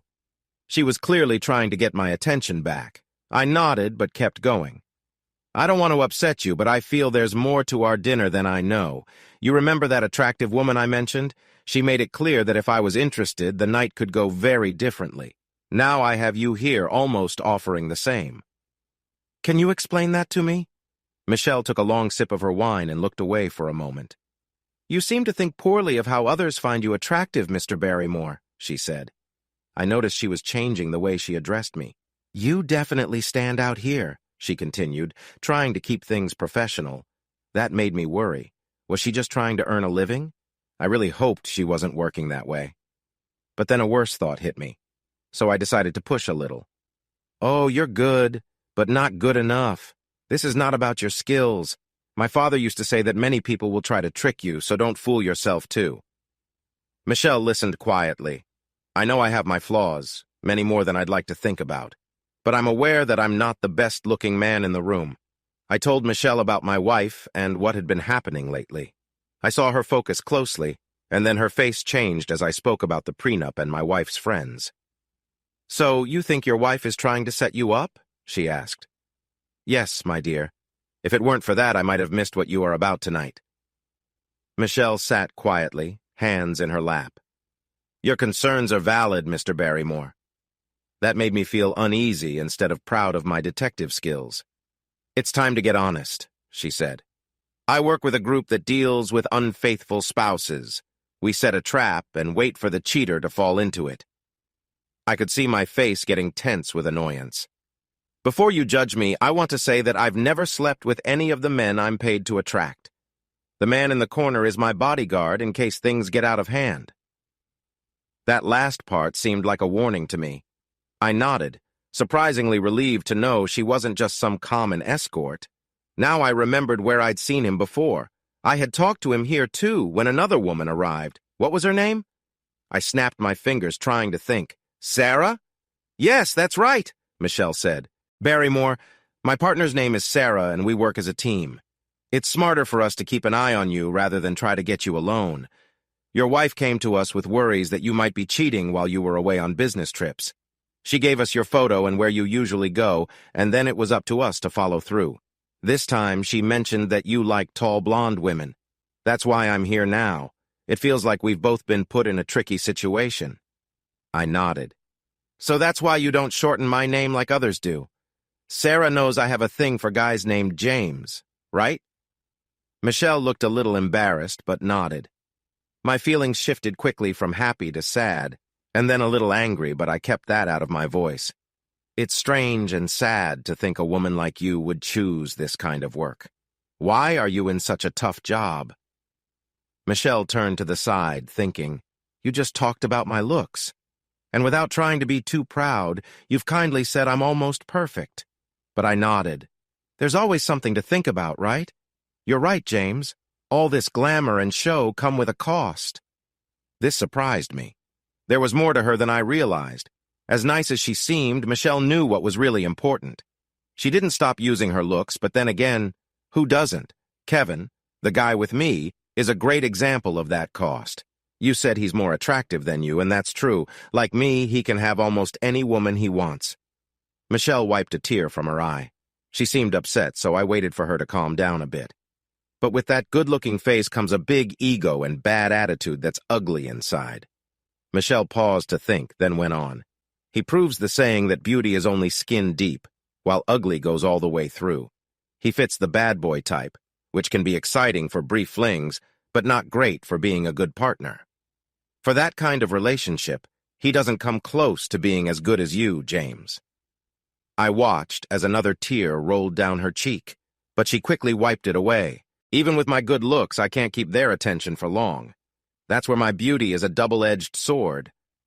Michelle took a moment to steady herself. Men like you, who are better inside, often feel shy around me because of how I look. I've been married twice to men as good-looking as Kevin and my last partner. So having 2 failed marriages and 1 long relationship in 10 years isn't great, James. They all cheated because they thought they could for some silly reason. That's a big part of why I'm in this job. I can't stand cheating. I listened to Michelle's heartfelt words and really felt for her. I'm sorry I misjudged you, Michelle. I have to admit I felt a bit envious, and it hurts to say that. Michelle smiled sadly. What was it you told Sarah? Don't beat yourself up over it. We all have our struggles. Mine might be a bit lighter than others. For what it's worth, I'm glad you stayed true to yourself and didn't give in to my charms. It gives me hope that maybe there's a special person out there even for me. Am I right that you haven't fallen for me and probably didn't plan to either? I dropped my head and smiled. She almost had me. I have to tell you, Michelle, if I were ever to break my vows, you would be the one woman who could sway me. I know that most men would think I'm crazy for not chasing you, but I have my principles, and I can't break them, not even for you. To make sure you don't feel slighted, if I hadn't figured you out by the end of dinner, I'd have gone back to my room, banging my head against the wall for ignoring my values. Knowing the truth saved me from a headache. I chuckled. Tears streamed from Michelle's chin as she laughed at my joke. Thank you, James. Thank you for helping me believe in love and the value of marriage. I'm just sorry it has cost you so much. Her words hit me harder than I expected. The truth is, I hadn't thought about my marriage while talking to Michelle. It troubled me that although I hadn't cheated physically, my thoughts had strayed. I decided to think about that later when I had more time, but at least I could enjoy this moment with such an amazing woman. As dinner came to an end and Michelle got ready to leave, I took her hand and lightly kissed her cheek. I'll remember tonight forever, Michelle. And if it helps, I believe your beauty runs deeper than just how you look. If things were different, I would love to find out just how deep that goes. I know this might sound odd, but thank you for a really nice evening. Michelle's face lit up when she turned to leave, but then she stopped and looked back at me, smiling. You know, James, one of your best qualities is how you make people feel special. Sarah had told me that before I met you, and I agree. Kevin may look good, but when it comes to personality, he can't compare to you, James. She winked and left, making me feel good and sad at the same time. When I got back to my room and closed the door, I realized I had kept my anger in check all night because of Michelle's charm. But alone now, I let my anger out by throwing a glass against the wall. It was directed at Kelly, that dishonest woman. I knew I needed to call home, but I wasn't sure I could stay calm. I didn't want to give anything away. I still had no proof, but my suspicions were growing stronger. I needed something more than just feelings. To find out if Kelly was being unfaithful or not, I had to keep her in the dark, just as she had done with me. I hate how people play mind games just for fun. Hi, sweetie. How are you? I kept it simple. Kelly giggled, and I felt a mix of anger and nausea at her cheerfulness. How do you think I'm doing? Are you coming home as planned? I felt like I could reach through the phone and shake her. Suddenly, I realized why she might think I wouldn't come home. Maybe she thought I was with Michelle and would stay longer. I needed to stay calm, so I told her I wouldn't be home tomorrow, but the day after. I'll call you when I know more, but you can expect me to be gone at least 2 more days. Can you handle that? I wanted to break the phone in frustration. Kelly seemed a bit upset, but she accepted what I said. Well, there's not much we can do. Just get home as soon as you can, baby. That wasn't like the Kelly I knew. She usually complained more than that. She should be worried and upset. Her calm response was very uncharacteristic. I felt uneasy as she called me darling, but I managed to reply, I will, sweetie, I miss you. I'm really tired from work. I just want to go to bed. I'll be home as quickly as I can. That part was true. I finished my work and planned to take the first flight out in the morning, so I should be home by lunch. The next afternoon, I walked into Leonard's office and dropped a pair of sunglasses on his desk. I hoped he wouldn't notice them before I spoke. What are these for, James? He asked, holding them up to look through. Just a heads up, the rose-colored glasses are off. Leonard, I think you might have been more right than I wanted to believe. Leonard's expression changed and he tossed the glasses into the trash. I thought you weren't coming back for another day or so. Did you find something out? I shook my head. Not for sure, but I have serious doubts about her being faithful. Enough to put one of your guys on her case. How did you know I wouldn't be back soon? Leonard leaned back in his chair, fingers laced behind his head. Okay, James. Fate has given you a wake-up call.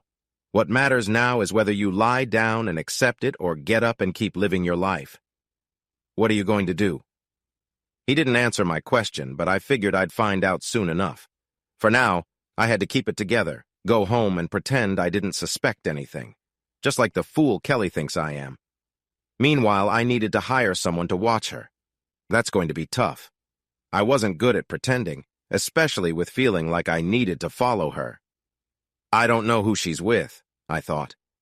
Leonard leaned forward, fidgeting with his thumbs. I might be able to help with that. I stared at him, waiting for him to continue. I've been checking up on her for you. I knew you were too involved to do it yourself. I sat down heavily, my legs feeling weak as I told Leonard my worries. I hoped there was a simple explanation for everything, but Leonard's serious look made me fear the worst. I felt nervous as I waited for him to speak. I sensed something was off from your first trip. My guy was keeping an eye on Kelly while you were away. He didn't find any clear proof of anything wrong. She spent a lot of time next door with many people coming and going. I wasn't sure what to think about it, so I did something that could really get me in trouble if it got out. I tapped your phone line, and that's where I found out everything. Leonard slid 2 tapes across the desk to me. We still don't have any pictures of her doing anything wrong, but these are photos of everyone who visited while your wife was next door, Leonard said as he handed me an envelope. I opened it and looked inside. Don't worry about the phone tap. I'll sign any paper you need for it. It's my phone, and I pay the bills, so I can do what I want.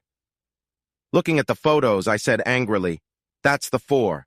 Every last one of them, plus a couple of others I met on different days. Did you listen to the conversations?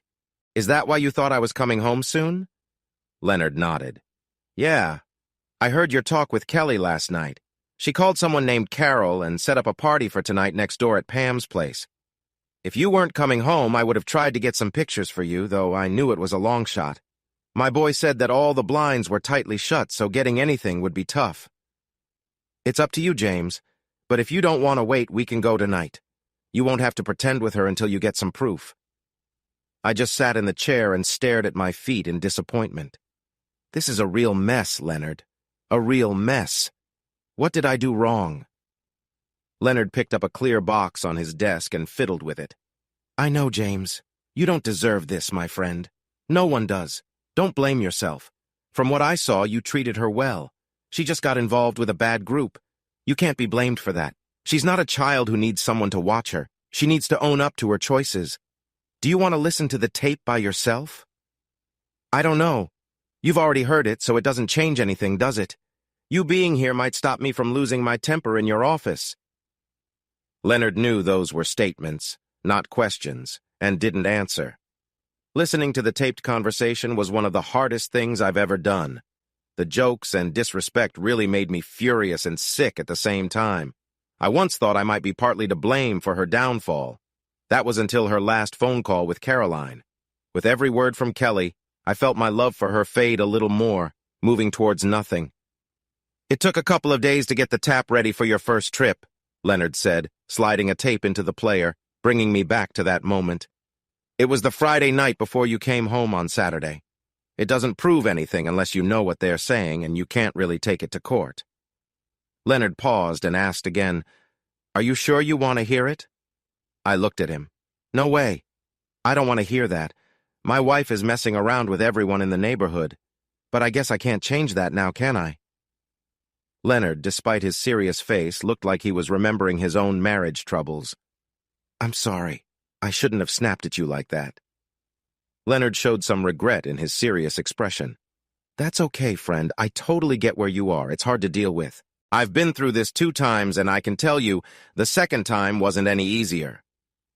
You talk too much. Just hit the play button, I said.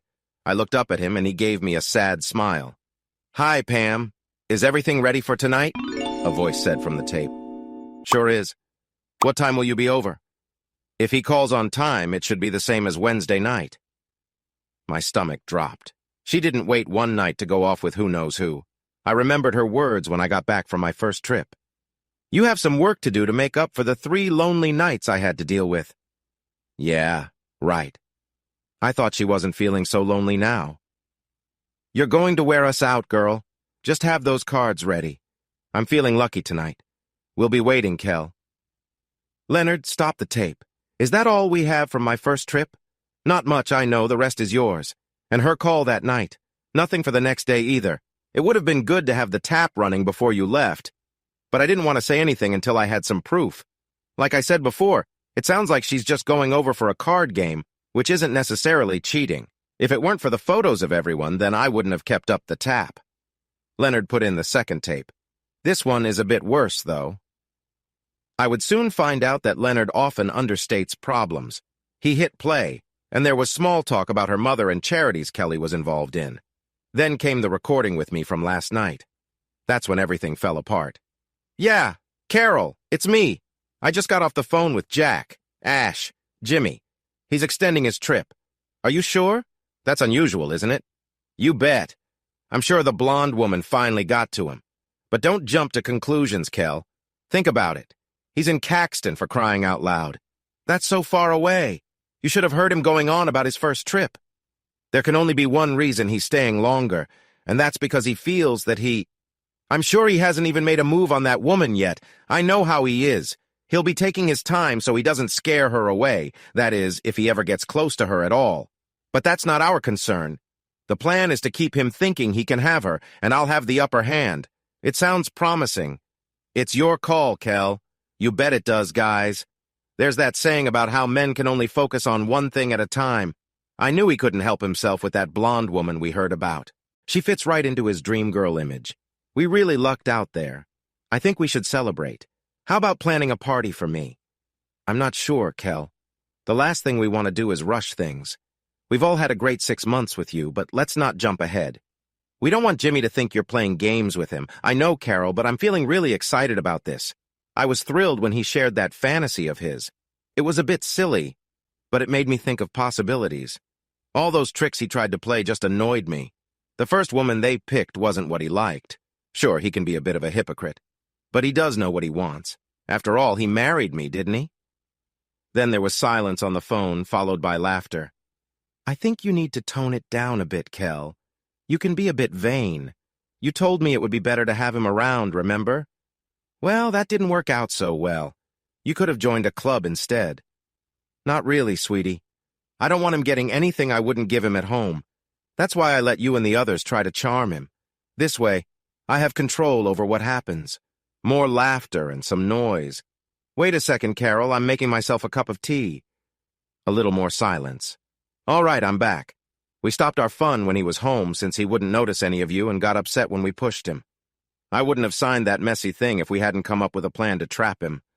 I've really missed our fun times. He's not in town now, so we can do what we want until he gets back. It's your choice, but you won't get any pushback from the guys. They really enjoy being with that woman. The girls and I have a great time together, especially with your quick wit. I'll have the guys get ready before you arrive to see who goes first. Charm them, Kel. Caroline laughed. By now I was feeling really heated, and I could feel my heart pounding. I wasn't looking at Leonard, but I felt like he was watching me.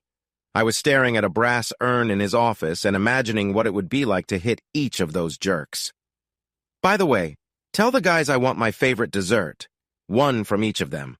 I want to see what it will be like when I have Jimmy in my grasp, if I decide to share my own special recipe. Leonard must have noticed my pale face, and he tossed a wastebasket to me. I lost my lunch in 2 big waves. Caroline laughed. I can't believe you actually dislike him that much and still stay married. Of course I don't hate him, I just dislike losing to him. He's made me angry with all this nonsense. So I plan to get back at him, can you imagine? He told me he didn't want to make dinner for me. I nearly lost my cool then, but I had to hold it together. I pretended I didn't understand what he meant. I tried to remember our conversation. She paused for a moment. What does he take me for? Some clueless fool like that woman he's trying to charm? Does he really think I'd let him do that? He'd be lucky if I did. But there was silence on the phone while I ground my teeth and spat into the basket. Then Caroline laughed. You've already got him in a trap, Kel. More laughter followed, and the women burst out again. Well, look at that I have after all. Once I calmed down, I continued. If I had shown him that I know more, he'd just hound me for strange things. More laughter. I felt like I could just get up and shake my loving wife. But you enjoy strange things, right? Caroline asked, still laughing. I know, but I need something to keep him interested in me. Plus, I get all I want from your guys. Leonard could see my expression, but I couldn't look at him while they regained their composure. Don't mess with me, Carol. You can't say you give Ben everything he asks for. Not at all. But we both get that it's about giving and taking. As long as we wives keep the demand higher than what we give, we're in control. Not that I have too many problems with my muscle-headed husband. Just a little affection now and then, and he's as happy as a kid in a candy store. That's my thought. Exactly, Carol. By the time I'm done with Jim, he'll be the kind of husband I want. Yes, dear. No, dear. Whatever you say, dear. He'll be eager to please me just so I don't send him packing like his dad's first wife did. Otherwise, he'll be paying me for the next 10 years to mess around with anyone I want. Don't get me wrong, he's a good guy in many ways, and he adores me. I have a partner who takes care of me and shares the work at home, and I really appreciate him for that. But I wish he would change his attitude and be more loving. If he could do that, then he would be just what I need to be happy. While I was still feeling sick from the phone call, Leonard handed me some tissues. "Don't take this the wrong way," he said, "but it's nice to see you're reacting the same way I did. For a moment, I thought I'd made a mistake giving you the bucket. This was the second time I heard that news, and I still felt terrible inside. I couldn't look up for a long time. I was embarrassed to say that I was crying really hard. The only bit of comfort I had was knowing Leonard had felt the same way before, so he understood my feelings. But it still bothered me that I felt weak and couldn't handle the situation better. Unless you've gone through it yourself, you can't really know how it affects your self-esteem. We spent the rest of the afternoon thinking of different ways to end this party, and finally found an idea that seemed like it would have a big impact without too much work. It would be easier than I thought, and with Leonard's help it would be simple to set up. I stood in the dark, watching and waiting for the right time to show myself. I felt nervous, like I could take on anyone. To calm myself, I thought about my friends who had always been there for me. I spotted one of the men from the pictures as he pulled up and parked his car in my driveway. What a fool. He had some guts, but not much sense. He adjusted himself like he owned the place, probably thinking that parking here was fine because he was coming to see my wife.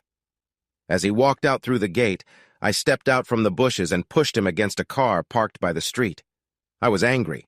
"Hey, I know what you're up to." He looked shocked and shouted, "Get off me!"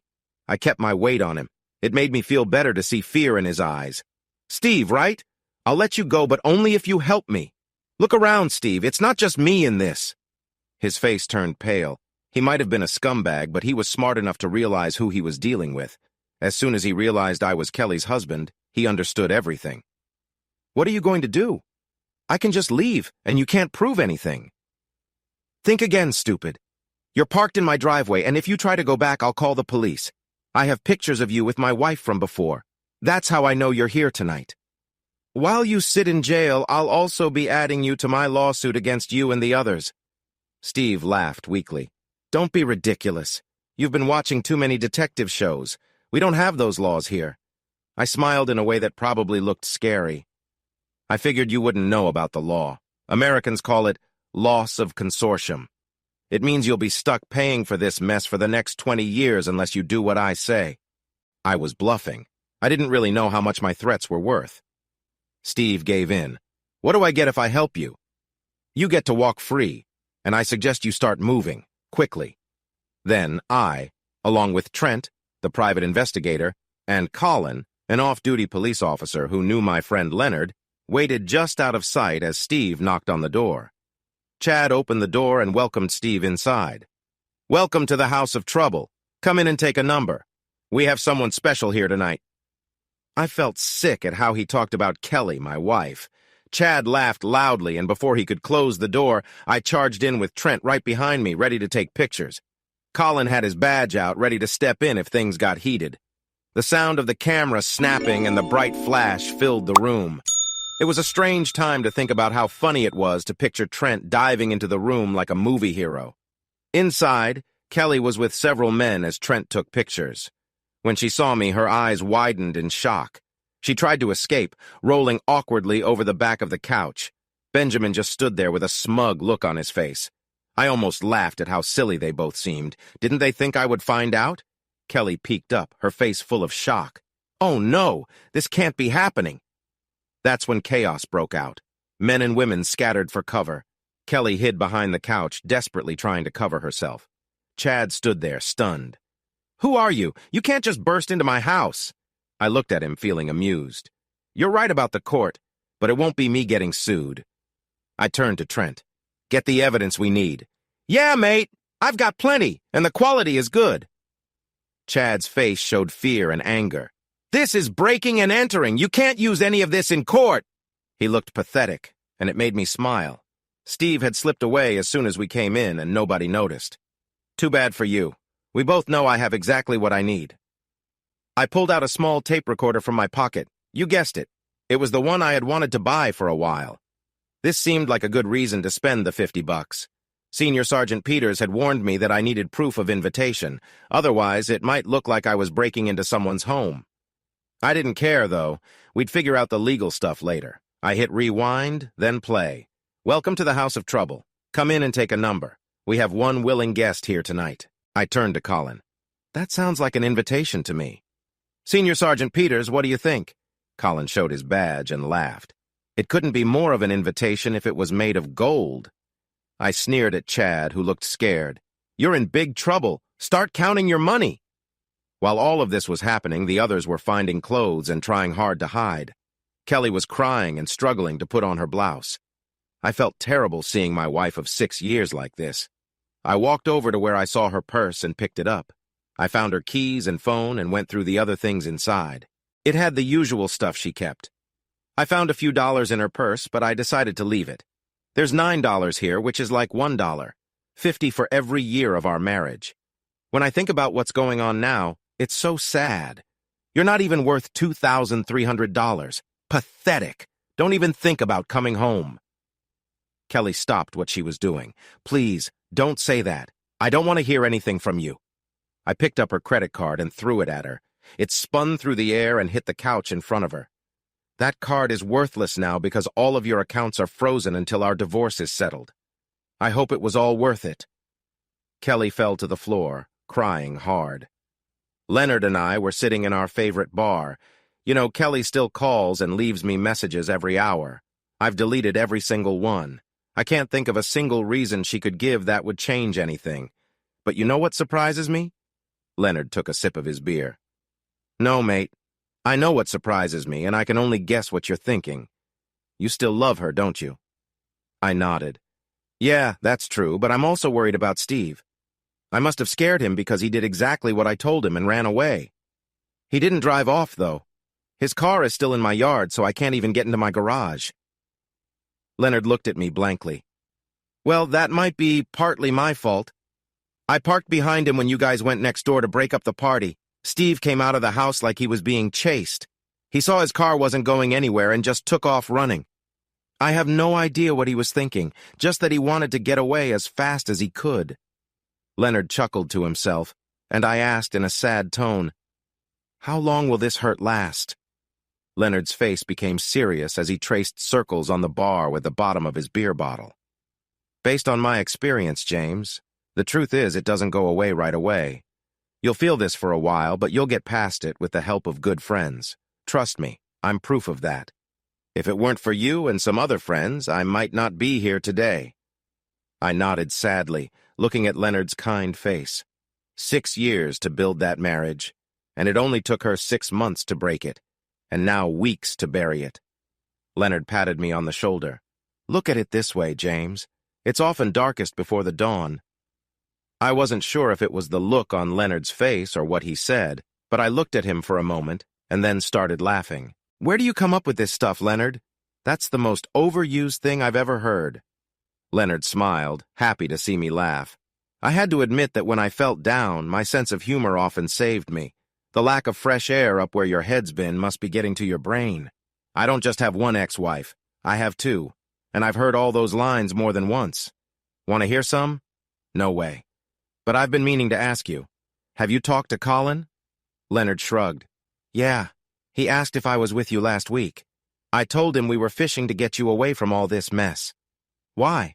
He asked me the same thing. Did he say why? Leonard took another sip of his beer. Nope. Just nodded and said he'd see me later. Are you interested in knowing? I raised my bottle. Not really, the ex-wives club. May they all be gone. Just then, a woman's voice came from behind me. So it's true. You both have split up. I noticed Leonard mouth a silent, "Oh no." This could be uncomfortable. Do you want to know who it was? But I held up my hand to stop him. Hello, Marcy. How did you find me? Marcy laughed softly. Where else would you be? There's only one bar you go to. So who's to blame here? I still hadn't turned around and was staring at the bottles behind the bar. I knew I would have to talk to Kelly's parents at some point, but I was really hoping it would be later. Let me see if I understand this. Kelly is probably at your house, upset and saying bad things about me. And I still have the house and everything in it thanks to the prenuptial agreement. You're a clever woman, Marcy. You can figure it out. There was a moment of silence, and Leonard looked a bit uncomfortable. To help him relax, I signaled to Gary, the bartender. "Another beer for me and a glass of Chardonnay for the lady," I said, patting Leonard on the arm. "Stay here while I have a talk with Kelly's mom. Can you bring the drinks over when they are ready?" Leonard nodded and turned back to the bar. "Sure, buddy." I moved to a quiet table and pulled out a chair for Marcy. "A private spot, don't you think?" Marcy nodded sadly and sat down. "Did my daughter do something really bad?" I asked, taking a seat. I didn't want to go into details, but I nodded. "Yeah, it was pretty bad. I have pictures if you want to see." Marcy looked down at her lap and raised her hand. "No, I don't want to see how my daughter ruined her marriage. My mind is already running wild with thoughts." I could tell Marcy was hurt too. She was quiet for a moment, then spoke so softly I almost didn't hear her. "I'm sorry, James. Kelly was the last person I thought would do this, especially after what I went through." Leonard brought our drinks and quietly returned to the bar to give us some privacy. Just then, my phone rang. I looked and saw it was Marcy's home phone. I showed it to her. "Can you answer it, please, James? But put it on speaker and don't let on I'm here. It won't be Conroy. He's at work." I laid the phone on the table and hit the speaker button. "Hello, James. Is that you, sweetheart?" I heard Kelly's voice shake. "Yeah. Can I come home? We need to talk, darling. This is a huge mistake. No one needs to know what happened. They made me do those things.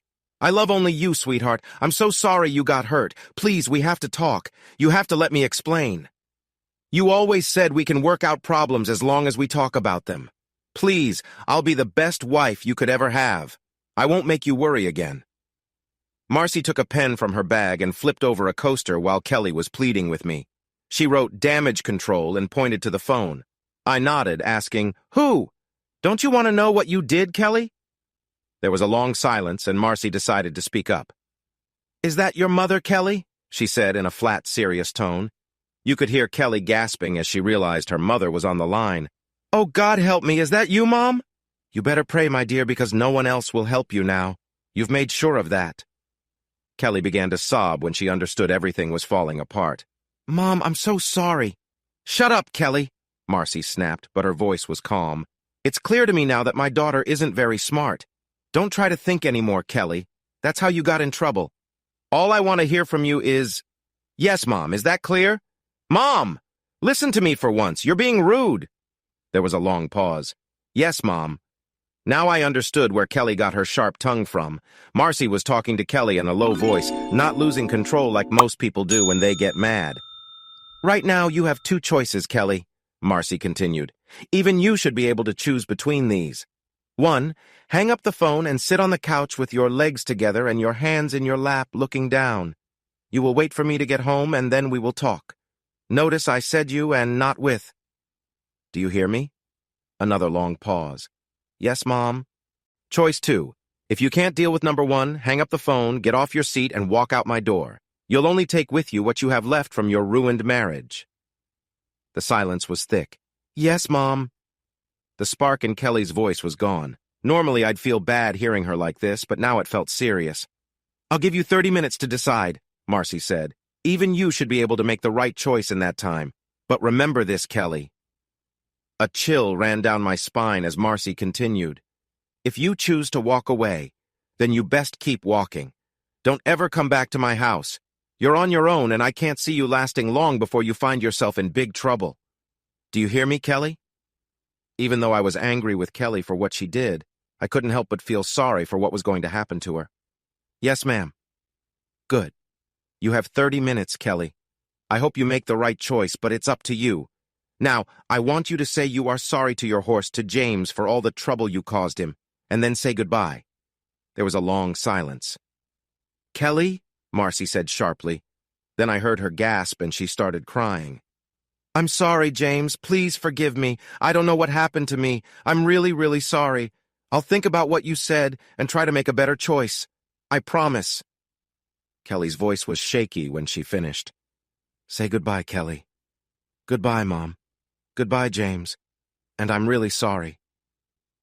The call ended, and I found it hard to look at Marcy. I don't know what to tell you, Marcy. I loved Kelly with all my heart. She made me feel complete. When she let those bad people in, it felt like she was hurting me too. But it seems she doesn't feel the same way about me, I said as I looked back at her. Marcy lifted her head. Tears ran down her cheeks like rain, and she didn't try to stop them. No need to say anything, James, she said, sniffling and sobbing. I think I understand what you mean. It's similar and yet different for us women. Marcy lowered her head and started tearing a tissue into small pieces. I remember how it felt when my jerk left me for another woman. It broke my heart that he could just throw me away like that. I gave him all my love and support. It nearly destroyed me. I don't get it. Kelly was such a good girl, or so I thought. I just can't understand it. She brought her hands to her face, crying loudly. My heart ached for her. This pain was coming from her own child. I could only shake my head in disbelief. I don't understand either, Marcy. But the first 5 years were great. I fell more in love with her. Not that everything was perfect, but you know how it goes. There are always bumps as we get used to each other. I accepted that. I wasn't looking at Marcy as I tried to rip the label off my beer bottle in frustration. Then things started to change. Kelly changed. At first I didn't even notice. It turned into a fight for control. Who was in charge of the marriage? I thought it was supposed to be equal, like at the beginning. I glanced up to see if Marcy got it. Everything was fine until Chadwick and Pamela Stanton showed up. That was 7 months ago. Marcy's head snapped up at the mention of their names. She pulled another tissue from her purse and wiped her eyes. You can't be serious.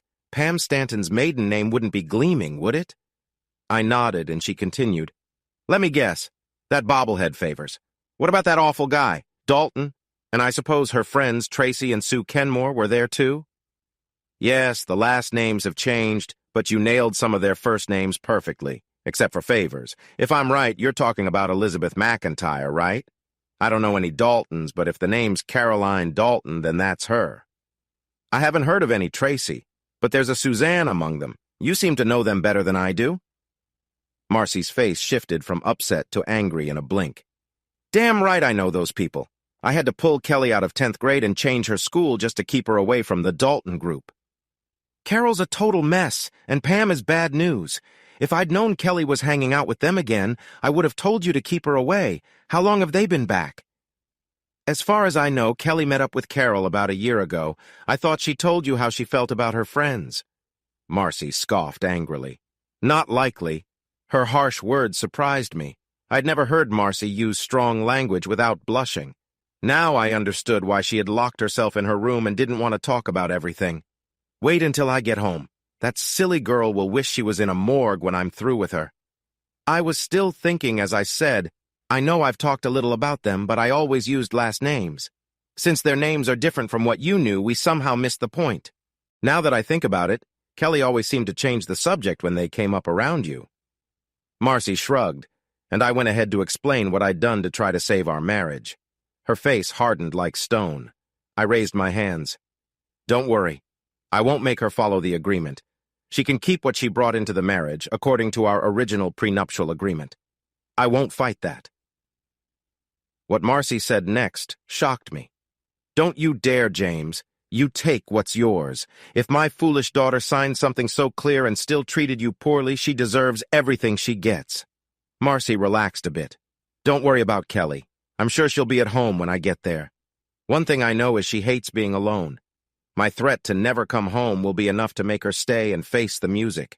I'll make sure she doesn't starve, but she will have to work hard to get back on her feet. I just sat there feeling grateful to have parents like mine. If Kelly thinks everything is done except for the arguing, she is very wrong. Marcy spoke for a little longer, not saying much.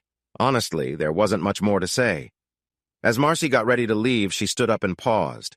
James, can I share my thoughts on how men and women think differently? I nodded. I would appreciate any advice you can give me. Marcy smiled slightly. I've learned a bit over my life, James. Men and women view marriage differently. I know Conroy loves me deeply, and he shows it by what he does for me. When I see that sparkle in his eye, I know I mean everything to him. Sometimes this can be misunderstood, she continued. For casual partners, this might seem true. Women often rely more on emotions than physical connections. They show their love by sharing themselves fully, offering what's most important to them in love. That's why I don't understand what happened with Kelly. I feel just as confused as you do, I replied. She shouldn't have acted that way if she loved you like she says she does. I can only guess that Carol and her friends misled her, maybe trying to relive her youth without any rules. I agreed with Marcy without saying a word. Don't judge all women based on my daughter's mistakes, Marcy said. We don't know why she acted this way. And don't blame yourself for trusting the wrong person. You can look at all the signs, but sometimes a horse just stumbles unexpectedly. There's nothing anyone can do about that. Marriage is a bit like horse racing, she added. I stood up, giving her a warm hug and a kiss on the cheek as she patted my chest. You know, your father and I clash at times, but we both realize that our past marriages ended for reasons beyond our control. I'm glad you haven't been hurt as much as we were. As you know, Conroy is my third husband and Kelly's father. Your mother is your father's second wife. They are both good people. Conroy will be heartbroken by this, but you will find someone who loves you just as much. You just need to get back out there and try again. Do you hear me, James? I smiled, thinking about how it wasn't fair for someone like Marcy to have a daughter like Kelly. Yes, ma'am, I replied. Marcy smiled through her tears and gently patted my chest once more as she turned to leave. Take care, and don't be a stranger. I have a wayward child to handle, so I'll see you later. She said this playfully as she walked away. I was left thinking about all those mother-in-law jokes. I actually got along better with Marcy than her own daughter. How strange is that? I went back to Leonard to share what had just happened with Marcy. I remembered the first time I met Kelly at the Melbourne Cup. Kelly and Marcy entered a fashion contest together as a mother-daughter duo. They won easily, and I was drawn to Kelly right away. Marcy loves horse racing, but cooled on it after her first husband.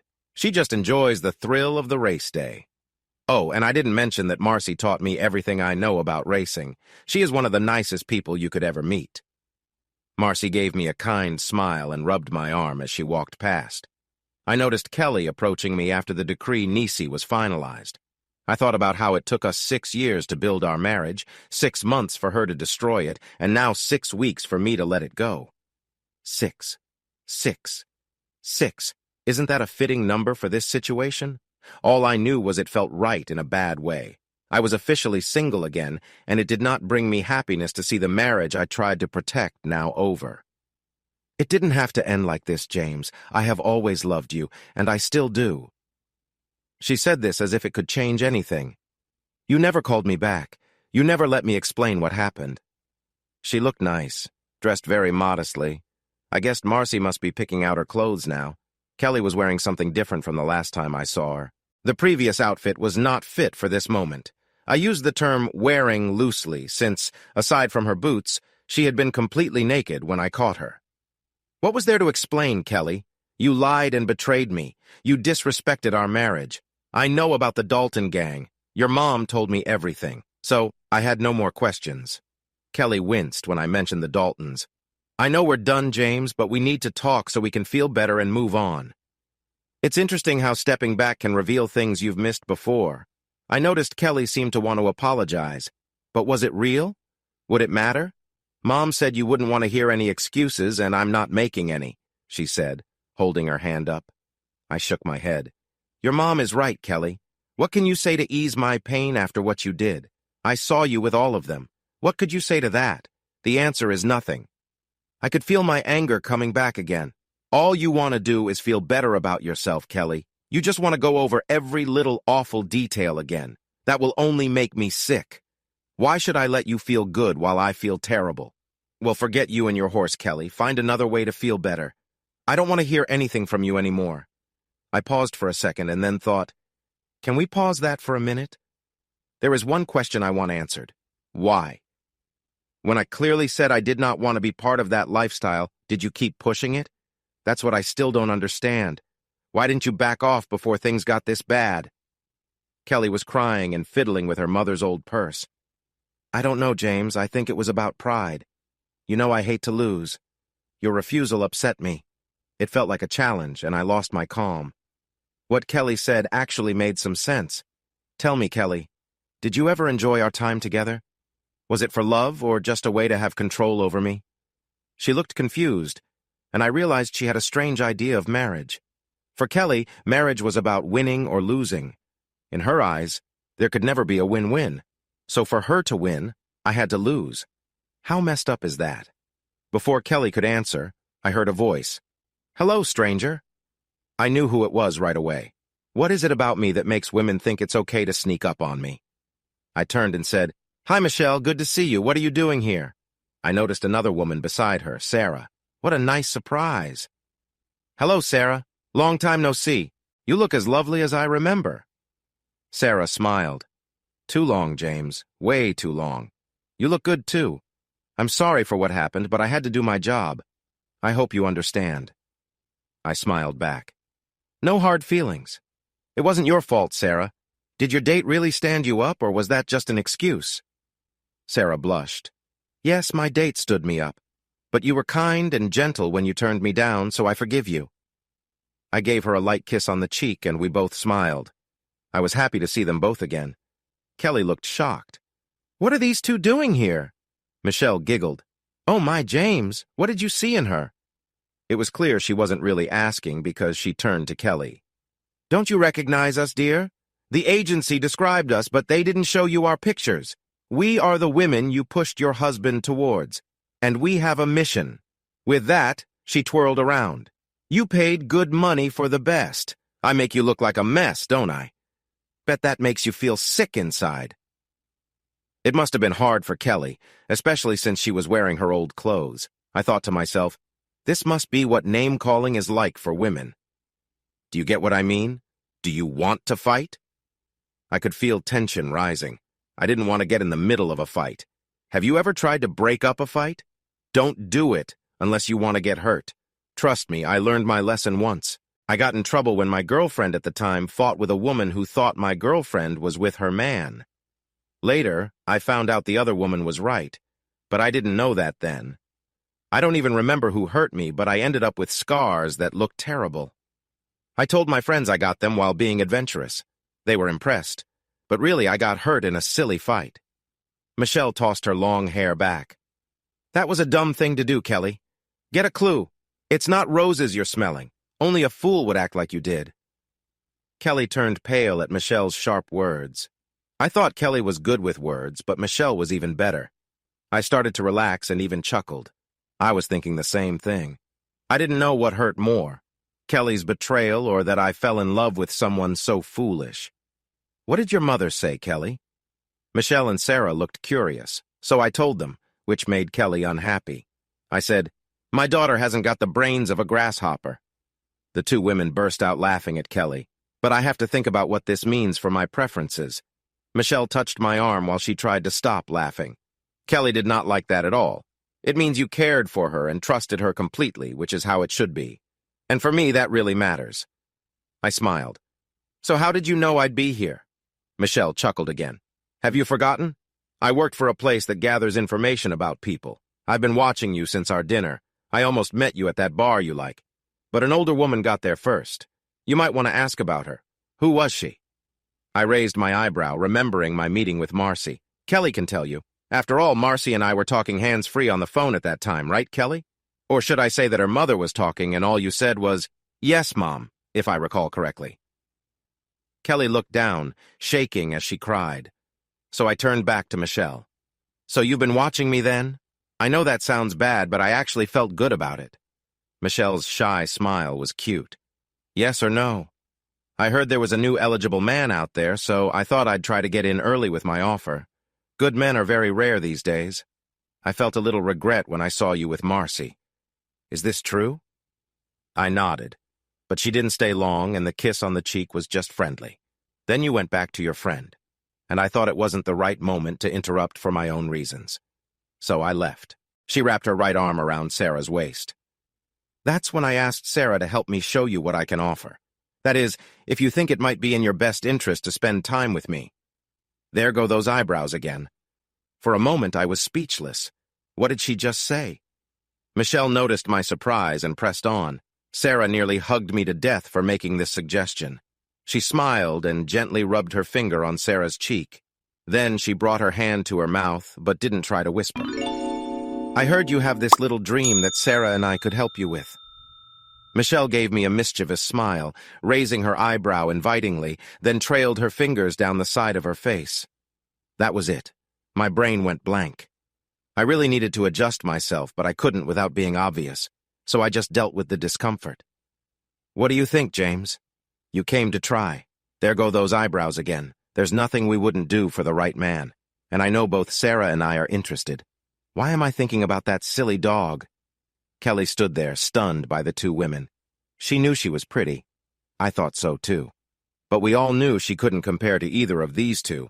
This blonde newcomer was stepping into her space and trying to catch me. It was clearly upsetting Kelly. Then I suddenly realized something. Of course, it all made sense now. While I signed the marriage papers, she was signing for a credit card. The way she got her marriage was like using credit. Just like everyone knows, you don't need to pay back that credit card right away. You can make small payments. What did I say about women and credit cards? I should have seen it. What a fool I was. I had missed it before. Kelly had bought herself a husband and used her charm as payment. This was more messed up than I'd thought. I now understood her, but it might be too late. But if I looked at it this way, then Kelly could see why things went wrong. The credit card companies don't care if you just make small payments. They actually encourage it. That's not good for a marriage. But hey, she's a woman, so I have to cut her some slack. Not much, just a bit. I could finally see where I went wrong in my marriage. I had unknowingly supported an idea she learned from her parents. Kelly never had to work for anything in her life. To me, not making her work when we got married only made that idea stronger. If I had made her work for her money to pay off her credit card, she might have been more careful with how she used it. That was my mistake. But I can tell you right now, that's the only thing I'll take credit for. Bullshit, she yelled angrily. We all turned our heads at Kelly's outburst. That is all total nonsense. Damn you, Jim. You set this up. You're paying them to say these things. No woman would do that. This is just to get back at me for cheating on you. Oh, that's rich, Kelly. Sarah jumped in. This is coming from someone who threw her husband at not one, but two women, and then complains when she gets caught up in her own lies. We know who isn't in their right mind here, Kelly. A what? Kelly snapped. I can't believe it. Even Michelle and I were surprised. Sarah smiled down at Kelly. Look it up. It means you're a fool, an idiot with the thinking skills of a 2-year-old. I see those dark roots, Kelly. You aren't even a true blonde. That only makes you look even sillier. Oh my God, here we go. That has really set things off. I noticed how Kelly was looking at Sarah, but I quickly turned to Michelle, who seemed lost in her thoughts. I don't really know these other women well enough to say if they are true friends or just casual acquaintances, but this does not look good. If Michelle feels hurt, this could lead to a big fight. I felt like I needed to find a place to hide. By the way, Sarah has red hair, Michelle is blonde, and Kelly is a fake blonde. Now you understand why I'm looking for a place to escape. Michelle blinked a few times and slowly turned to Sarah. Thanks for that clever comment, dear. I'm not sure how I feel about it. I love you too. Sarah smiled back. You're welcome, my dear. I feel the same. Maybe I should have added a little more, saying that Michelle didn't count. Michelle frowned. This didn't seem to make things any better. I was so relieved that I started to laugh, tears rolling down my face. I held my hands up jokingly. Honestly, Kelly, I had no idea about any of this. It never crossed my mind at all, but this talk made their offer sound even better. I'm definitely curious about the details of Michelle's plan. Michelle had just given Sarah a sweet kiss on the cheek, saying something like, "We'll talk about your comment later," before turning to Kelly. James is right, sweetie. He had no idea about our plans. You could almost see the steam coming out of Kelly's ears. I had no clue what was going through her mind, but she looked frustrated as she tried to catch up. So, now you're a hypocrite? I tried to have a fun time with you, and you kicked me out and divorced me for it. What a fool I was to marry someone like you. What she said next made me think she was finally ready to get serious. And what was that about my friends? I looked at her, not understanding. What are you talking about, Kelly? Is your brain still at the beauty salon? Kelly frowned. You know, 2 of our friends are in the hospital. Chad has 2 broken knees. Norm's elbow is smashed. Carol just called, and Pam said Ben left with everything he could take without saying why. Susan told me Mel left 2 days after Ben, leaving her with just the kitchen sink. Are you telling me you don't know? Suddenly, I remembered why Colin, who is Leonard's police friend, asked me where I had been 2 times. I told him where I was, and he seemed satisfied but didn't explain anything to me. To be fair, I wasn't really paying attention back then, so I didn't ask more. I hadn't even kept track of those people. They were never our friends, Kelly. They were yours. With friends like that, who needs enemies? I had nothing to do with any of this. The police have already talked to me, and they believe me. If those fools were messing with you, they were probably messing with other people, too. I don't care what happens to them. Good riddance. I frowned. And as for me being a hypocrite, that's just not true. I'm single now, Kelly. What I do is my business. I told you I wasn't perfect when I was single, but I have my principles. Even though you hurt me for 6 months, I've kept my self-respect. I felt like I could scream. Oh, and before I forget, if you see Steve and he asks about his car, tell him to go to the police impound lot. They took it from my driveway so I could park my car in the garage. If he wants it back, it'll cost him $5,000. Otherwise, it's going to the junkyard, and all he'll have left is a crumpled toy. As an afterthought, I joked, that's pretty expensive if you ask me. He must be really angry. Maybe he's been taking out his frustration on your friends. I was mad that she tried to call me a hypocrite. I might have mentioned that before, but let's not get sidetracked. Back to Michelle and Sarah. If they want to invite me into a relationship, that's fine. No one promised there would be any exclusivity. As for that fantasy you think you gave me, that's just nonsense. At this point, I could feel everyone taking a step back from my angry rant. I heard that call you made to that awful woman, Caroline. I felt sick listening to that. You were planning to make things worse by feeding me your lies. Now, Kelly's face froze. She realized I knew a lot more than she thought. My face was burning with anger. You clearly said you were with those guys at least 2 months before you even knew about my fantasy. You did nothing but lie and cheat and tried to stop me from getting a divorce. If I ever found out about your lies, it just shows how foolish you really are. And honestly, I wouldn't mind getting back at both of those guys. Yeah, I know what you're thinking. You have to be confident if you're going to take on those idiots. I bet you came up with this whole plan as soon as your friends showed up. I know for sure it was you asking if I had any dreams. Now I have to ask myself why you asked. I'll tell you. You wanted to be free to hang out with those fake friends without worrying about your money. By the end of my speech, Kelly was crying. Michelle jumped in with, "Oh boy, there's a man here who wants to talk to you." I looked at Michelle, confused. Did I mention that women are great at juggling many things at once? Michelle was probably thinking about her next hair appointment, the color she needed for the curtains, calling her boss, solving some mystery, and getting milk for her mom all at the same time. Then Michelle introduced the guy. Meanwhile, I was losing my train of thought. Women really can be a mystery. Michelle nodded toward a man standing close by. He stepped into our group. "Kelly? Garrett?" he asked. Kelly nodded and sniffed. "That's my last name. What do you want?" "Not much, ma'am. Just letting you know you've been served." He handed her an envelope. "I advise you to get a lawyer about the case from Ace Investigations. It's about an unpaid bill that's now more than 2 months overdue." Kelly looked shocked as she took the envelope.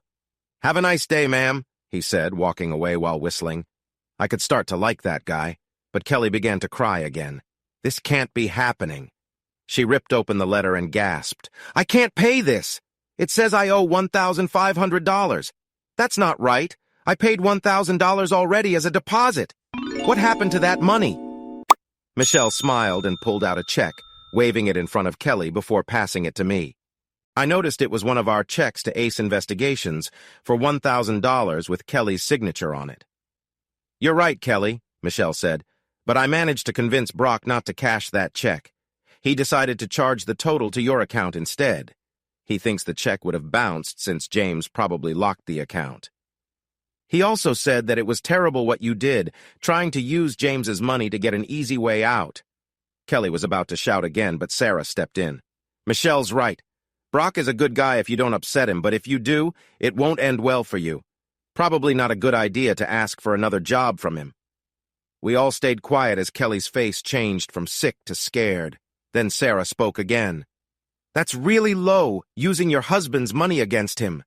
Kelly turned to me and cried, You and that stupid prenuptial have made me broke. I don't have 2 cents to my name. I have no clothes, no place to go, no car, and now no life.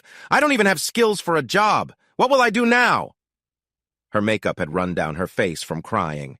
I took a moment to think. Don't give me that excuse, Kelly. Life isn't fair and you know it. Remember when you talked with your mom? You won't starve. But I can tell you this much. What your mom will say to you isn't going to feel good. I doubt you'll sit comfortably after your mom is done with you. I thought about what Marcy had said and decided to share some harsh advice. If you don't like that option, there's one thing you've been working on all year that could help you. There's an opening on 5th and Main. Just be sure to get checkups and stay safe. You might have a few good years left, but remember, you won't be living at your mom's or mine. Kelly screamed and kicked the ground. This isn't fair, James. I'm losing my mind. You don't know how it feels. I would never have used the prenup if things were switched. You can't leave me with nothing. I could see Kelly didn't care about fixing things between us. It was clear she was just looking for money to escape the trouble her mother would cause her. I let out a sigh. You forget, Kelly. I was married to you for 6 years. You're just like your mom. I know what it's like to have someone pulling your strings all the time, so no more excuses. My frustration grew. Leonard helped me create the prenup, and he understood you better than I did. He made sure to add that 10-year support rule, knowing you'd try to take advantage of it. Do you remember what you said on the phone to that woman, Caroline? If not, you said he'd be paying for the next 10 years for you to do whatever you want. There's no kindness left here, Kelly, so don't expect any from me. With that, Kelly dropped to the floor, defeated. I took a deep breath to calm down. Thanks, Kelly. I'm glad we talked. I'm feeling so much better now. Yes, 2-0, it's over. I win. All right, maybe I'm being a bit smug. But I stretched out my arms to Michelle and Sarah. Ready to go, ladies? We have some talking to do. We'd be happy to, James, they both replied with big smiles. As we walked away, Michelle said, Oh, by the way, Brock says there's no extra charge. I looked at her confused. She put her finger to her lips and nodded toward Kelly. It's not as bad as she said. One will be limping forever and the other's tennis career is done. But they will be okay. The other two will be looking over their shoulders for a long time. I shook my head. Just one more question. Why didn't I know about this? Michelle grinned. You ever see that movie Independence Day with Will Smith? I nodded. Well, you understand the idea of plausible deniability. Brock knew you were off fishing with your boss. I've never seen him so angry. So he took the chance to have a talk about cause and effect with Kelly's group. He knew that when the police came knocking, you would react just like you did, without looking guilty, and it worked perfectly. I suddenly got what she was saying. I took out the check from my pocket and held onto Michelle's handbag for support. I crossed out Kelly's signature and signed underneath, then wrote on the back. Tell Brock thanks, but I pay my own way. Give him a hug and kiss for me, and tell him I owe him more than this little check. Michelle took the check, grinning from ear to ear. I'll do that, just for you, James. But that's all. Brock's just not my type. Now, as we walked away, was I really happy? Absolutely. Thank you both for standing up to Kelly back there. But I still felt like she had won in a way, with the cooking and all, even though I was better off in the divorce. My self-esteem was really low. I felt like a naive fool, just taking what she gave me, and she still seemed to have power over me with her lies and disrespect. I managed a sad smile as Sarah hugged me. When it comes to hurt feelings, women understand each other best. The saying is true, hell hath no fury like a woman scorned. I grinned. That's not quite how it goes, Heaven has no rage like love turned to hate, or something like that. Michelle looked at me with a playful sigh. Okay, maybe we weren't scorned, but we sure were mad about being treated like that. Michelle and I both knew I would feel the sting of Kelly's betrayal and needed to see her get taken down a notch. I started to laugh. A peg or two? You two pulled the whole ladder out from under her. But I'm glad you did.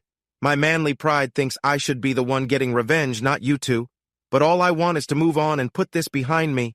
With what Kelly's mom has planned for her, and what you two just did, I almost feel like a damsel in distress, and you three are my knights in shining armor. My cheeks flushed with embarrassment. I wasn't sure how I felt about that, but I thought a lot of tender care would help my hurt feelings. I had never seen her so upset in my life. The part about letting me live my fantasy didn't just break her spirit, it completely crushed her. I appreciated it, even if it was more for her than for me. By the way, who is your type? Michelle gave me a cheeky smile. Who said it was only for her? I looked confused. Okay, my brain is racing with ideas and I'm speechless while both women are giggling. Home, James, and don't hold back. Michelle and I turned to Sarah, puzzled. She looked back and said, It's just something I always wanted to say. We all burst out laughing. Michelle licked her lips and sighed. She has the best legs I've ever seen. Michelle turned to me with wide eyes and jumped up. Does this mean we're friends now? I was lost. What do you mean? Did I tell you that women really understand each other? Never mind. Yes, I believe that we trash-talked each other for the last hour could count as some sort of friendship. I said with a wink, Of course we're friends. What made you think otherwise? Nikki sat down beside me, resting her chin on her hands and looking me right in the eye. She shot me a sultry look that was hard to ignore. You like that description? I could go on for hours, but never mind. I have better things to do than talk to you. You should get your own life, she teased. Now I really felt nervous. You know, for all Kelly's faults, I have to admit she has some great taste in clothes. Mind if I try some on? I burst out laughing at the thought that Kelly spent almost $15,000 on clothes just a few months ago, and she never even wore them. Not even once. Sarah, you and Michelle should have fun with that. So, lay back and enjoy it. I'm smiling like a Cheshire cat. I believe I'm in for a good time. Or maybe I'm already dead and in heaven. I might need to rethink my ideas about that instinctual, optimistic approach. From where I'm lying, it seems pretty silly now. I just hope they're not going to rush into anything that would overwhelm me. Now I get why Dad remarried. It doesn't sit well with me. But hey, Dad and I are getting along great. He's learned a lot in the past 6 months and now knows almost as much as I do. Marcy visits her parents often. Even though I don't ask, she keeps me updated on Kelly's situation. I think she does this to help me feel better, not because she thinks we'll get back together. The other day, I heard her talking to my dad when she stopped by. I had Mickey and Sarah with me, and I felt a bit awkward introducing them. But Marcy was friendly and shook hands with both of them. I was also a little nervous since Marcy and Dad don't always get along. I heard her say sorry for what her daughter did. Dad replied, No need to say sorry, Marcy. It wasn't your fault. Besides, I think James is doing all right now. Marcy agreed, saying, Actually, I think he's doing more than just all right. Your son has done really well. Dad looked puzzled, and Marcy added, He turned something bad into something good. I couldn't help but smile at their laughter. I had to keep my own pride in check so I wouldn't seem smarter than I am. I wondered why Dad got married again and asked him. Dad said, Leonard and I talk about this a lot. Being married to strong women has its ups and downs. They can be hard to live with, but it's hard to stay away from them, too. He had a funny way of putting it, explaining that life can be tough either way. He advised me to just go with the flow and enjoy life, like a dog that is happy just to be alive. I learned that true friends are the ones you can count on during tough times. For me, those friends are Mickey, Sarah, and now Brock, who helped me move on from a stressful time in my life. I appreciate Leonard, Marcy, and my dad for guiding me through the trouble of marriage and being there when I needed them. I wonder if Kelly can say the same about her friends. Oh, well, that's life. I remember a quote. The future moves on. No amount of wishing can change the past. It reminds me of how things happen that we can't control. I think both of Lenny's ex-wives had issues and lost a lot because of it. They sold their share in a company for less money to deal with problems from their past. With the money James got from lawsuits, he and Lenny now own a big part of that company, which is doing well. Michelle and Sarah work together there in a good job. Lenny jokes that he is done with tall women, but he can't resist their charm. He has a new girlfriend and seems happy again. After some hard times, he's feeling better. His new partner is happy too, and it seems good for them both. Chad had to stop running because of his knees and instead spends too much time sitting around. Pam isn't happy about that, and it seems their relationship has lost its spark. Norm had to quit tennis due to an injury, and he's been dealing with hearing problems after being in the hospital. Meanwhile, the women in their group don't notice that nobody talks to them anymore. They chat amongst themselves and seem oblivious to it. The tax office is looking into Norm's finances because something looks off with the way he's reported his dependents. Ben and Mal have disappeared from the scene. The women don't associate with Kelly anymore and prefer to keep to themselves. I hope that Kelly faces some tough times, works a low-paying job to settle her debts, and gains some perspective on her life. Maybe after some hard lessons, she'll find peace living on her own, figuring things out. I hope over time she can find a husband who will appreciate her. As for James, he plans to marry Michelle after a year of dating, with a prenup that makes it clear she wants no other men in their marriage. And so, my quest for revenge led me down a path I never imagined, filled with darkness and despair. Her tears and pleas for forgiveness still echo in my mind, but they couldn't erase the betrayal. I made them both pay, yet the satisfaction was fleeting. Now, as I stand amidst the ruins of our lives, I wonder, was it worth it? Hey listeners, if you enjoyed watching this video and want to stay updated with our latest content, don't forget to hit that subscribe button and turn on notifications. You won't want to miss out on what's coming next.